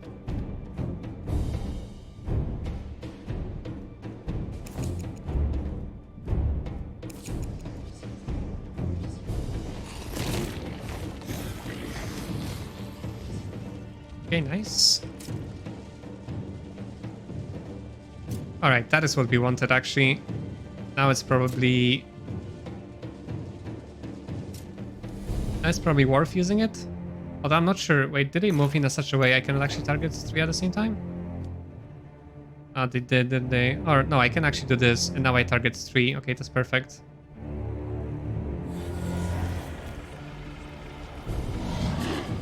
We should be good enough. We'll see. So I still... I know, the taunt wear off already, I think. Yeah. So the taunt is gone. So I can actually attack freely now.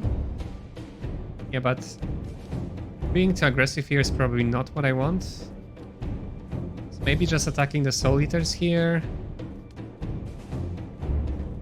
Although, yeah, I will not do any counter-attack damage to the Hollow Blades. Actually, now that I think about it. So I have to be aggressive with those guys, whether I like it or not. But still, if I attack, I'm just gonna take control damage on the way back. But then I'm just gonna be attacked once. Those guys should not be able to reach me, so maybe now it's actually a good time to attack. And then I can save my disability here for when I'm actually surrounded.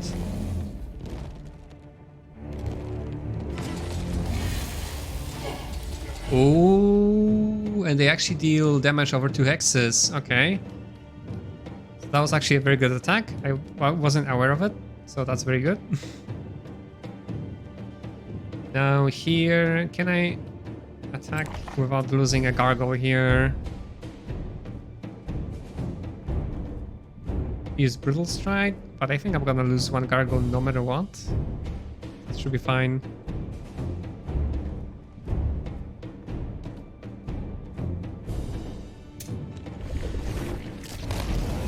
But I'm gonna weaken them and put Bleeding Debuff on them, so probably will not lose any more gargoyles.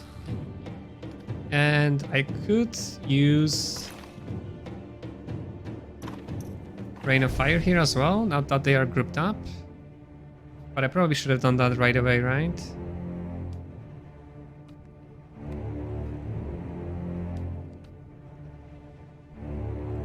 Yeah, maybe just want to kind of finish them off right away, as many of them as I can. The giants are pretty much dead, those troops are almost annihilated, so that only leaves like one troop of Hollow Blade left.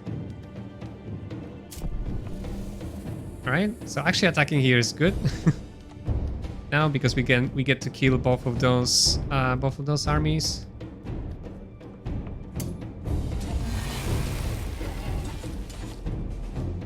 Almost. I actually thought I was gonna finish them off, but not quite. But the other 2 will not be able to reach me just yet, so this should be fine. And same here, I can attack safely and the gargoyles should survive. Is using the ability to deal actually more, will deal more damage? No, not really. It's the same damage. I know it's actually guaranteed maximum damage. Okay, so let's do that.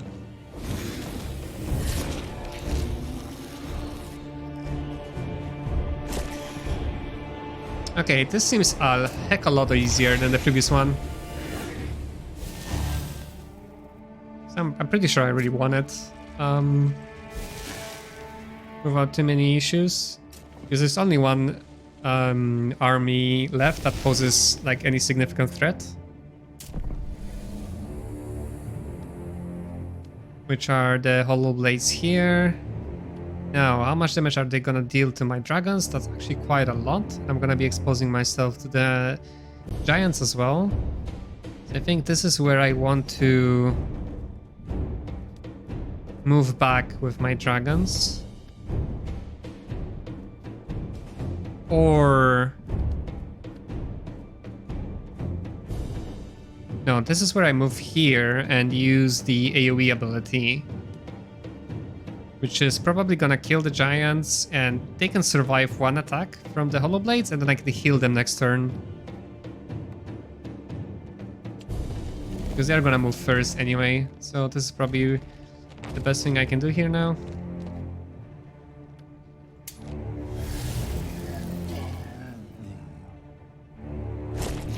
Yep, that took care of the giants.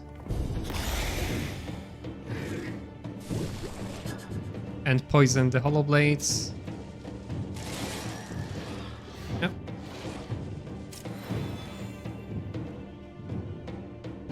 So now I probably need to spend the turn healing the dragons. But then I still have 3 gargoyles left to deal with the hollow blades if I have to.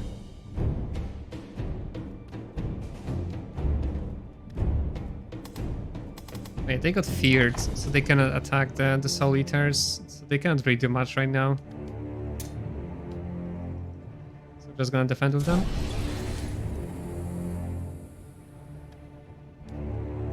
So yeah, I cannot attack here because then the dragon is gonna die, so I have to heal them now.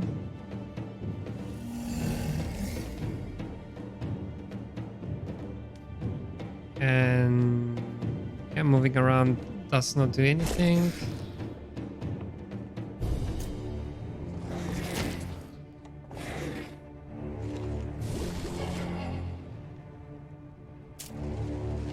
And they are taking damage as well, even if I don't attack from the poison. Although they are getting stronger, right? So I will have to attack them eventually, but I think now attacking them and killing them might be enough. So I really wish I could do something with my gargoyles, but sadly not yet, because of the fear ability. So I'll have to wait here.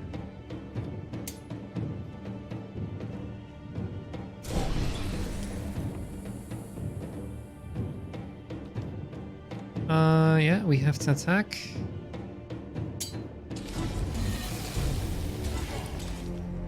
But that means only 2 are left, and then yeah, I'm gonna take a lot of damage from them next turn, but then should be able to attack with the aura without taking any counter damage, and hopefully this will be enough combined with the surviving gargoyles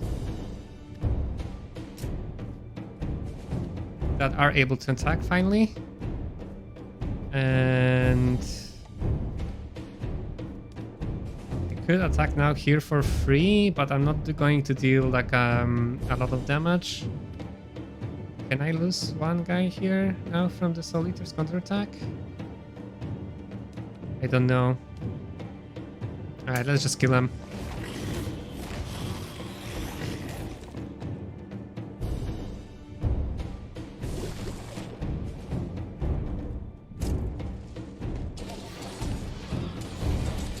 Yeah, those guys are getting stronger, which is a problem, obviously. So we have to deal with them soon.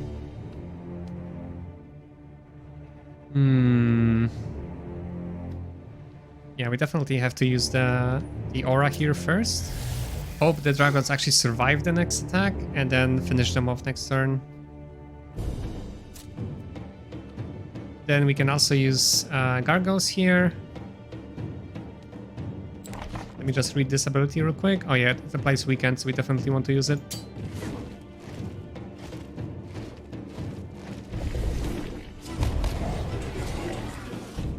Right, yeah, that should be a win. And they even went for the gargoyles instead of the dragon, so that seals the deal.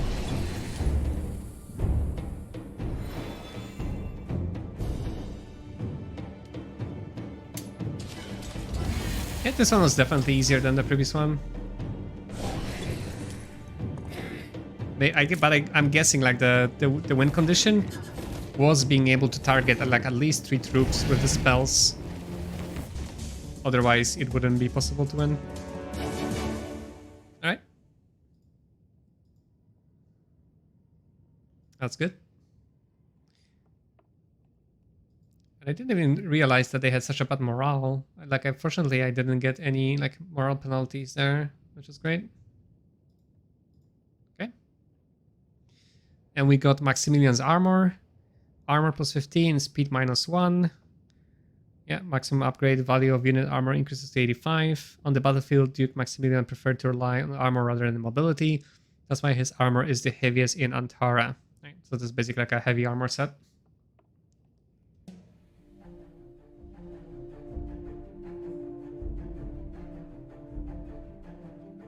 Alright, that was definitely an easier challenge than the previous one.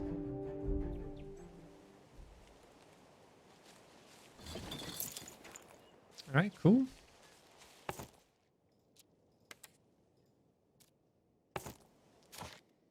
Let's see. Oh, we have a quest there, which we can grab. Oh, there's like a army vendor there, so let me check it out real quick and see what they have to offer. Although it looks like to be like a human vendor. So shouldn't be anything too exciting. Oh, is it? We have Flamethrowers for the first time. We have Berserkers, also a new unit I haven't seen before. Housecarls and Bear Riders. Ooh, okay, it's actually a lot of interesting units here. Okay, Flamethrowers I've seen before, and they are actually quite good. Because they have like an active ability that deals a lot of damage. And they obviously deal fire damage, so they're very good against enemies that are weak to fire. Which there's a lot of, like all the animals are weak to fire, like a lot of the undead are weak to fire, so it's actually pretty good. Yeah, and they basically have like a lot of synergies with the fire damage as well. But they are weak to cold.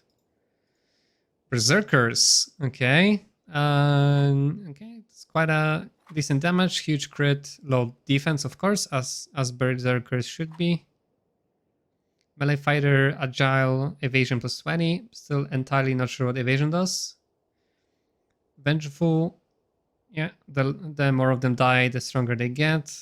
Giant Slayer, 50% more damage to giant enemies. Enrage. Allied unit applies Enrage buff to itself. Attacks the nearest enemy unit on its turn. Okay, that's very dangerous. Unit initiative plus 3. Unit members damage plus 50%. Yeah. So they are like very strong offensive unit, but it's exactly the kind of unit I do not want to use because they die easily. As a trade-off. Housecarls, those guys are like purely defensive unit, but I'm not really too sure about them because they have low health. So those defenses are not that good, I guess, combined with such a low health. And they have the ability that gives them some extra armor and that they cannot take critical strikes. And then Bear Riders, which is a completely new unit I haven't seen before. Let's see, melee fighter, rider, rampant, always counterattacks. Interesting. Aggressive defense, unit counter strike deals 50% more damage. That's very good. Brutal force, when in combat, grants +1 to all allied power ideal units. Alright, so they increase morale, I guess, of other power units. And they have taunt. Okay, so those are pretty good actually. Although, again, I can only have one for now. So they won't be like a lot better than bears, for example. Unless I can get them ranked up, and I can only have one. So, could consider them later, maybe. But yeah, for now, I'm still pretty much happy with the units I have. Could look to maybe exchange heavy crossbowmen for flamethrowers. Can of course have fewer flamethrowers than the heavy crossbowmen, but flamethrowers still should have a much higher damage potential, especially with this ability here that I can use on cooldown. I could see buying them and using them for a while just to see if I can get by without the CC here. Okay, let me move them to reserve and buy some flamethrowers. We can have 4 at the moment, which is decent. All right, let's try, and we'll have like a heavy fire army right now. All right.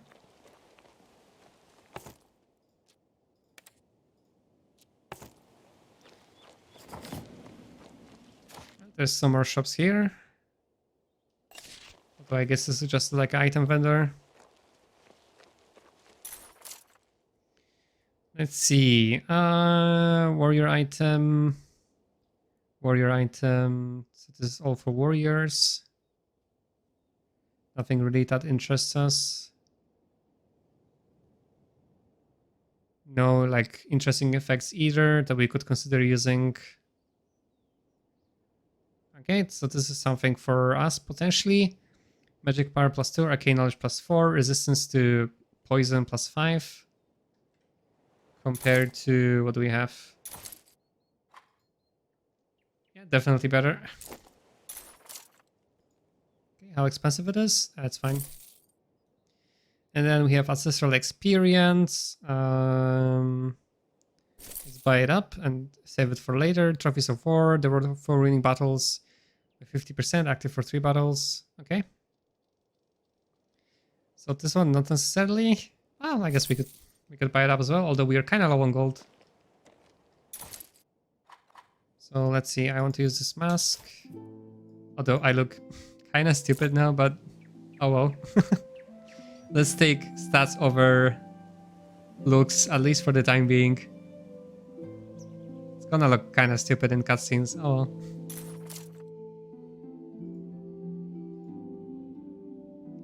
And we can sell this, we can sell this, we can sell this, since we're running kind of low on gold. Let's sell all the trash. Alright.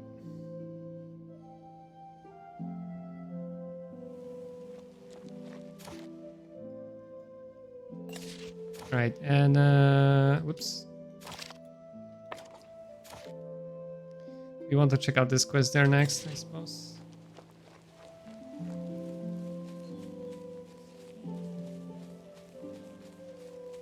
Although before that, I'm gonna take a quick bio break, so be right back.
Sorry for the wait.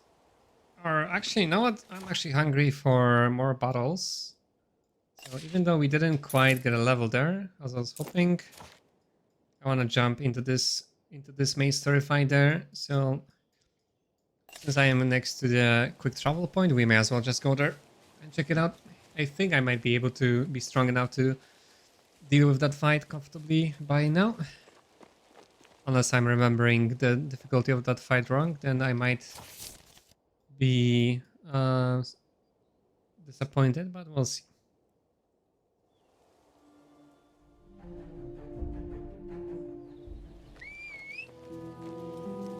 We shall see.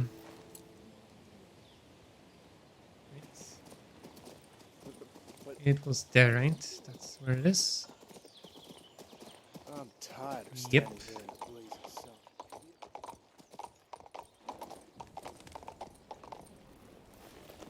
Okay, let's check it out. What was here? Oh yeah, the crossbowmen, some knights, swordsmen, crossbowmen, and spirits of light. Yeah, okay, so it's yeah, I remembered wrong. I should be fair more than ready for this. It's still an equal enemy, and there's an enemy here as well that buffs their units, and may have some spells. Although they only have like one arcane knowledge, one magic power, but they might cast something regardless. So maybe it's time to actually use one of the Wayfaring Scrolls, since we actually accumulated some. We could use Resolve, which is one morale, which is always good. Probably don't want to use any of those that increase experience. Gonna save that for later in the game where I can get more value out of it. Or if I get stuck and I need to get like more experience faster. Channel, we only have one, so we can save it for now. Mana Overflow, we already have active. So yeah, let's use Resolve here. So now we have good morale, which we hopefully you can get some extra turns out of during the fight.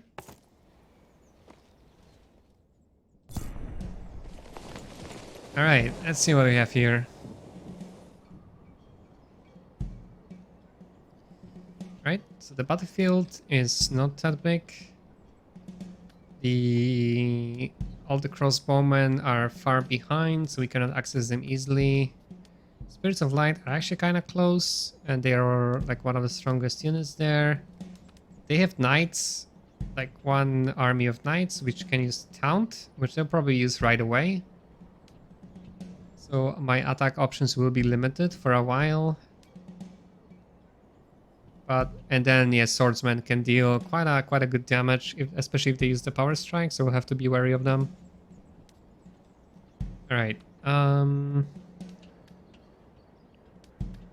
wait, am I getting like a free knight unit here for some reason? Oh yeah, I do. I'm actually not entirely sure why, but all right, I didn't know that. So this might be actually easier than I thought because I can just use Taunt on my own knights. Well, we'll try to save as many of them as we can, too. And Flamethrowers we definitely want in the back. I probably want bears like this. Okay. I'm not sure about Flamethrowers, though. They'll be good against swordsmen, I suppose. Because their shield bearer ability only decreases damage from arrow attacks, technically, so the flamethrowers should not be affected, I think. And those guys probably also have high armor, yeah. So using like a fire damage is going to be a lot more effective here. So I'm actually glad I bought those flamethrowers. They're actually perfect fit for this fight. All right. Let's get to this fight.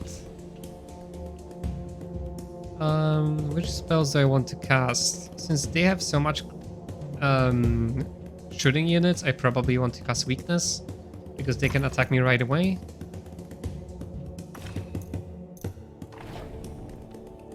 So I can start with Weakness. those guys will take them some time to get to me. So I may as well put the weakness on Spirits of Light to start with, since I think they might be able to attack me sooner. It's kind of the same, I suppose.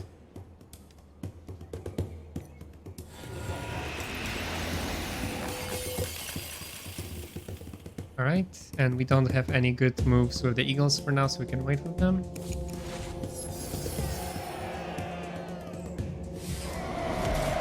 Yep, he casted a power saturation spell. The enemy hero, so like they all deal like a lot more damage now.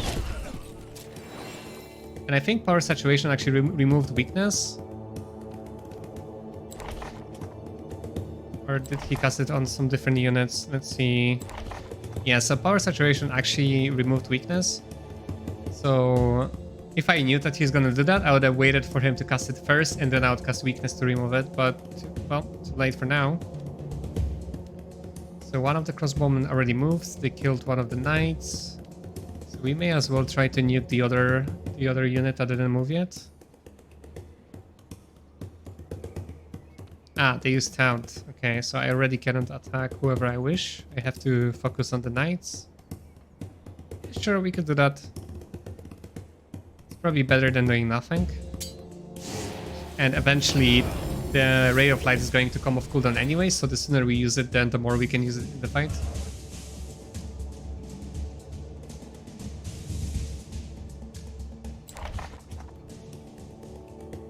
And oh yeah, I cannot control those knights either way, so they use their own taunt too. Okay.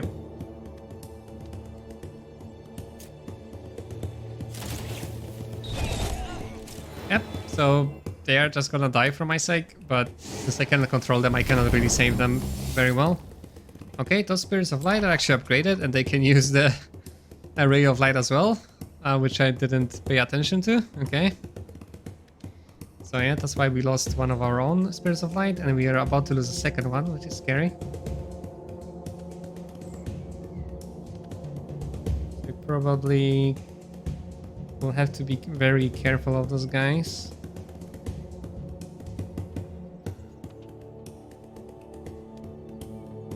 It's interesting. I can attack the Spirits of Light, which I technically shouldn't because of the taunt ability here. Or no, they didn't even... Wait, what? I guess they already used up the taunt? I'm confused. Anyways, I want to heal the Spirits of Light anyways.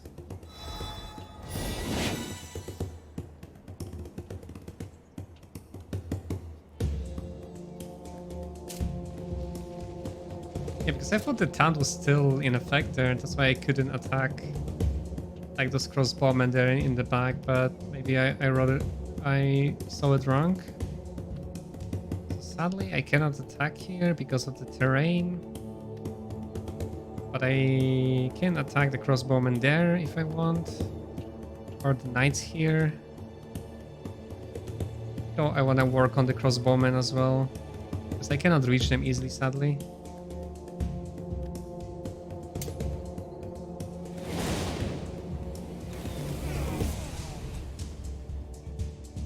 Right, that killed like two of them, which is great.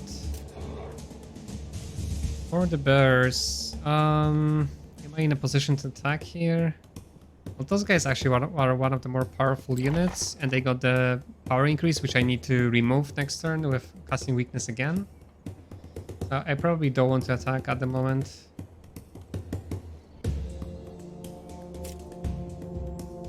Okay, what about the eagles? Can I attack here?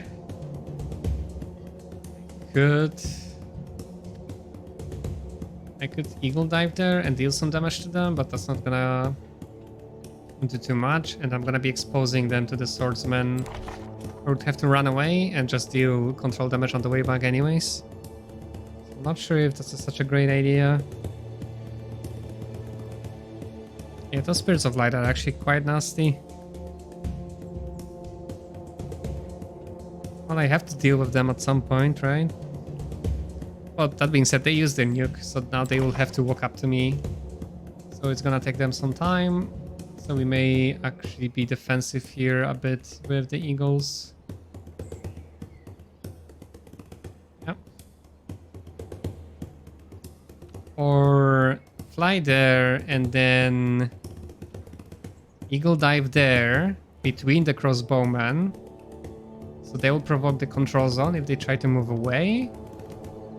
And then the knights themselves don't deal that much damage. So this is actually what I might want to do here.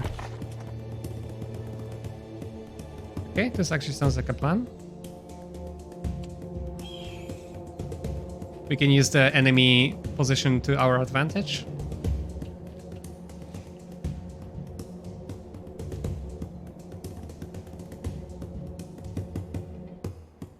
Okay, round 2. So we definitely need to remove that power saturation because that is a lot of extra damage. They always do maximum damage, so it's on the swordsman, on the crossbowmen, and on the knights here. Okay.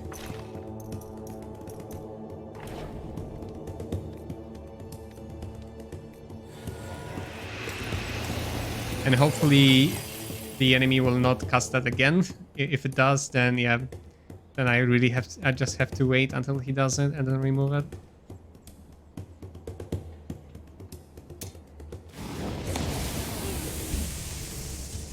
Right?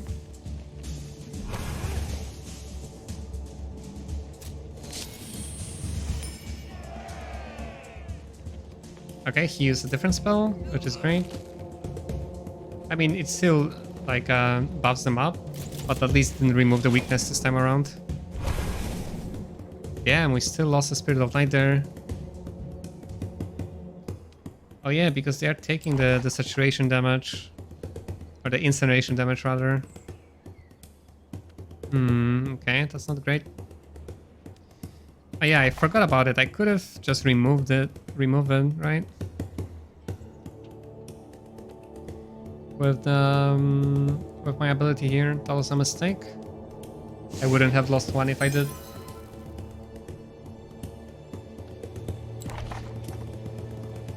Oh well.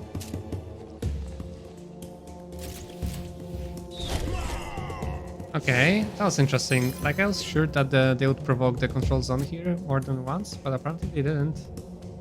Okay.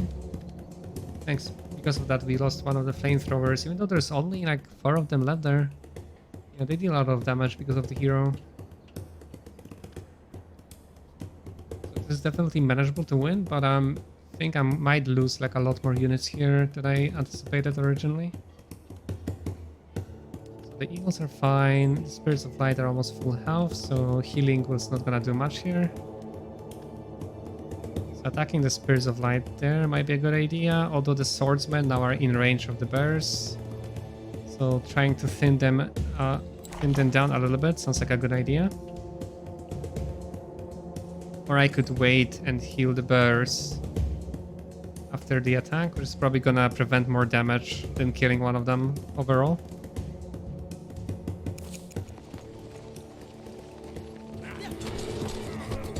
Right, yeah, they almost killed one of the bears. Great. Yeah, probably want to work on the crossbowmen as much as I can. There's 4 of them left in each squad, so we can focus on this one.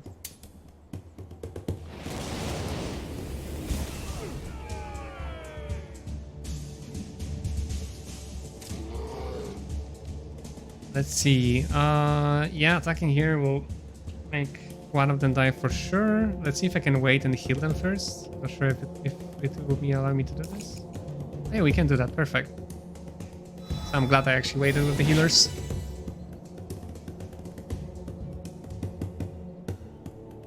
And do I have any debuffs to remove?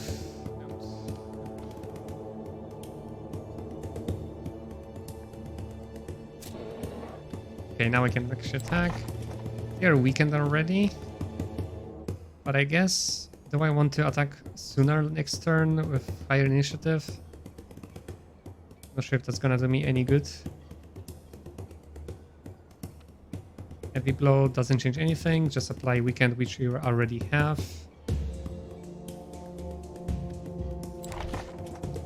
So I can save charge for later if I need it.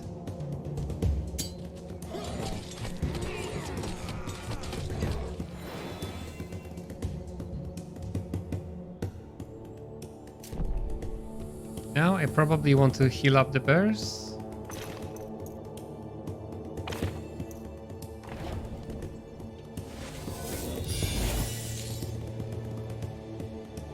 And I'm starting to think that maybe if I did this fight from scratch, I'd probably maybe use summons more. Summons might have been a better idea. Okay, there's 4 of them left. There's only 3 of them here, so we can attack those guys for sure.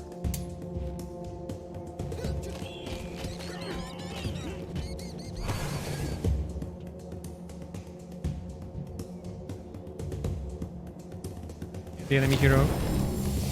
Okay, he actually has some offensive spells as well. Thankfully, he doesn't have any magic power, so he deals very little damage.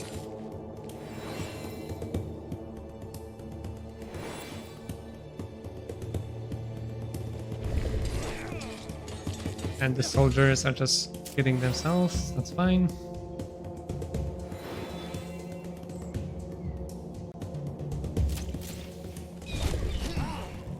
Oh damn, they deal actually quite a lot of damage, even there's only so few of them left. Or maybe the flamethrowers are actually not that tanky as I thought they were actually a lot more squishy than I thought they were. And I'm actually also not getting any extra turns from +1 from morale, so that's kind of sad as well.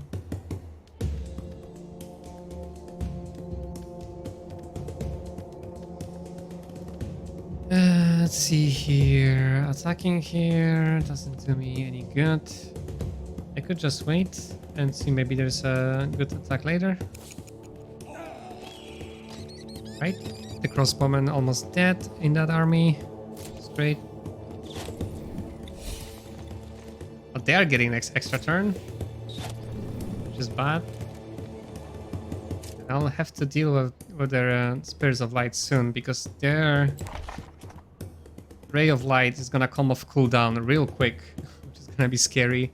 I could use a spell that actually disables active abilities, which I might actually wanna do next turn on them, because that spell is gonna obliterate my own Spirits of Light.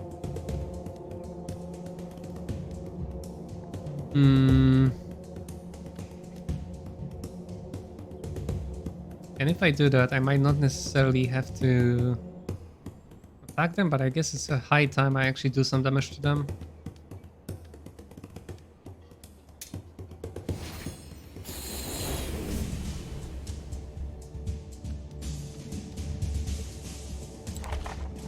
Yeah, let's remove the incineration debuff for sure.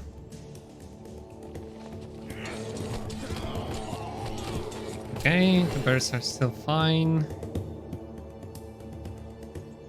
And for the flamethrowers, yeah, I probably want to just kill one of the Spirits of Light, and the eagles can deal with the remaining crossbowmen.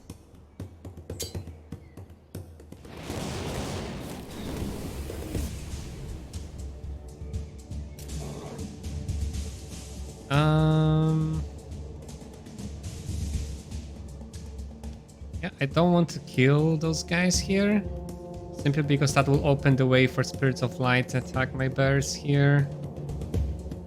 So I will not do anything for now. And same with my Spirits of Light.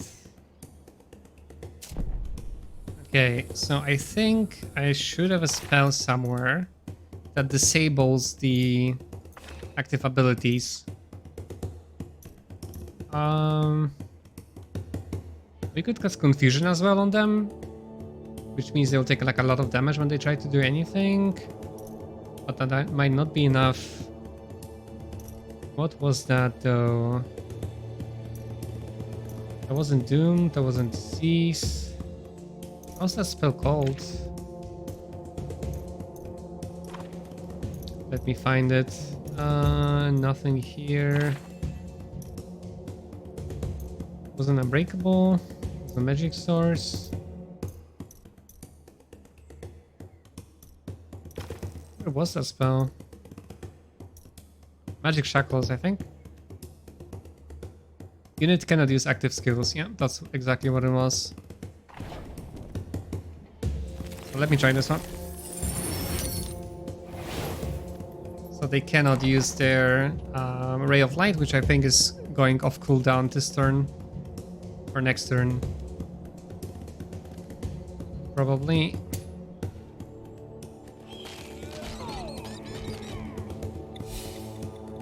Nice, we finally got an extra turn. Wow, those guys deal a lot of damage, but Eagles took some damage there as well, so just finishing up the Crossbowmen should be enough here. Okay. And this is probably what I want to do, so this Crossbowman doesn't do any more damage. But that being said, I might expose them to the Spirits of Light if I do so, so that's not a good idea. Let's just wait. For defense.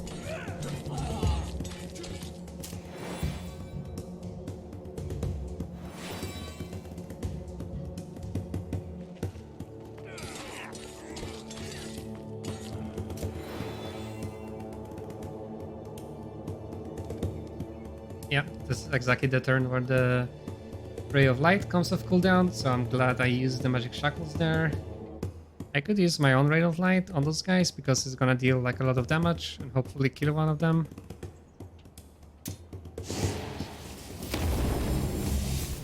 Sadly didn't, but Incineration will probably do it. And no debuffs to remove.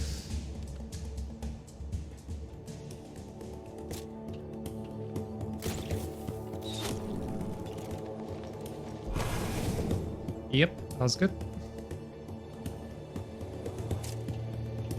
So hopefully we'll finish this fight at the current state of losses. So we lost 2 Spirits of Light and 2 Flamethrowers, which is acceptable. I probably wouldn't have lost so many Flamethrowers if I actually kept the heavy Crossbowmen, which wouldn't take as much damage, but it's fine.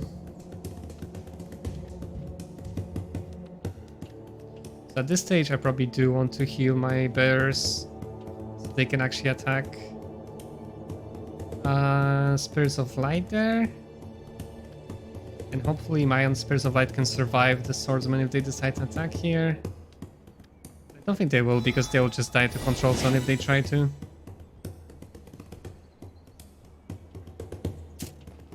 Should be fine, okay.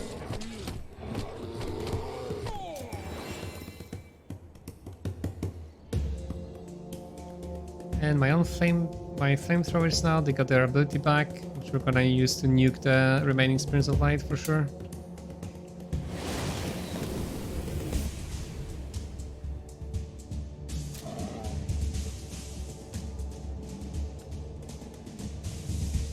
Attacking here should be perfectly fine.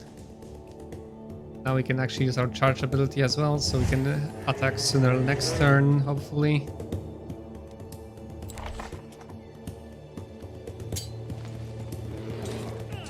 And use our heavy blow ability as well to weaken the Spirit of Light or kill them outright. Yep, nice. And now we are finally getting some extra turns. We can finish off the Knights here, or I guess Swordsmen are deal more damage overall.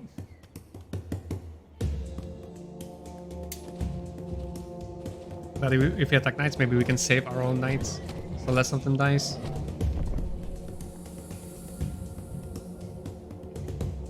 Alright, the rest of the fight should be a formality.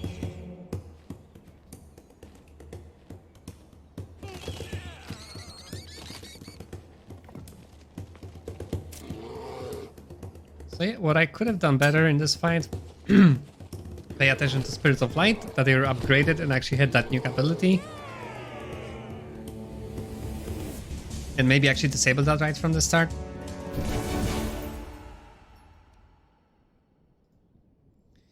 So maybe we wouldn't lost like 2 Spirits of Light there, which was quite costly. Probably bringing in like a fresh unit. Sorry. Fresh unit to a difficult fight was also not a great idea, but yeah, we'll learn for later. And we got another legendary item. So apparently, I'm pretty sure overall I found and got like more legendary items as rewards for now than any other item type like normal or uncommon or whatever. So that's interesting. Okay, and this is the trading set, I suppose.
went to her. Should be right around here.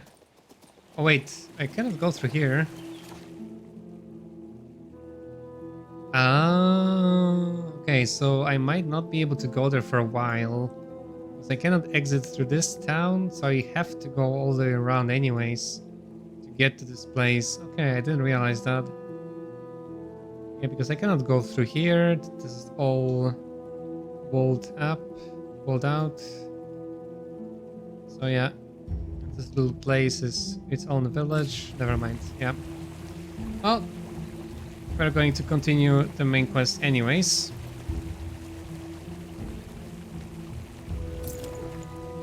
Since we cannot go to the catacombs just yet, we have to go all the way around the river.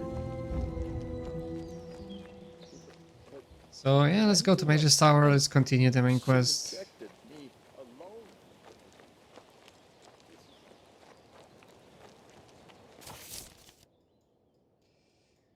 Yeah, I need to talk to the Olagar guy.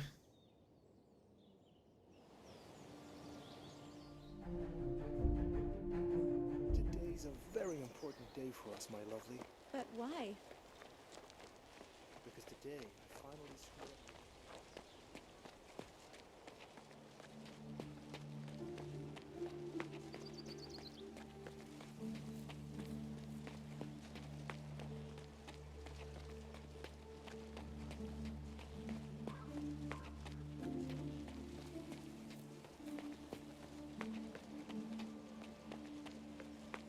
So that is the Mage's Tower itself. I expect it to be a lot more impressive considering the size of the town at its foot.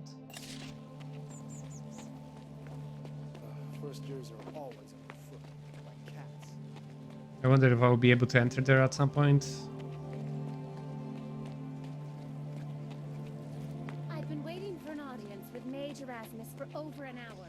And I guess the Olangar should be here. You seem a wise fellow. There he is. Are you a magister? Oh, it's you. I heard about the epic battle in the Marcellan dungeons. Shame I wasn't there. It's probably for the best. At least you weren't in our way. Horus sent me to help you retrieve a tabula for golems. You need to help me arrest Baron DuPont. The tabula can wait. I have a different task for you. Help us find some fresh recruits for the Guard. To restore Nostria's rightful position in the world, Montier sent most of our knights abroad on crusade. There are barely enough fighting men left to guard the Citadel. In a tavern not far from here, you'll find Greflet, a former brother-in-arms. He's a mercenary now. He commands a troop called the Grey Knights. Rumor has it, he's drinking pure aquas by the barrel, brawling and frightening the maids and disciples. Now, here's what I'm thinking. You have a supple way with words. Perhaps you could speak with Greflet and see how he and his Grey Knights are set for work. Ideally, you'll persuade them to leave their mercenary lives behind and enlist in the Royal Guard. That might not be They're easy. strong and capable warriors. If you're able to enlist Greflet, many folks will be indebted to you, and not just the Guard. Oh, fine. Okay, I don't know how it has anything to do with the quest at hand, but sure, I'll help you. Yep, that is the order path, which I guess we're gonna take. And then yeah, we just need to go around here. Ignore the Iron Mask for now, I guess. I'm guessing I cannot do both. That'll be my best guess.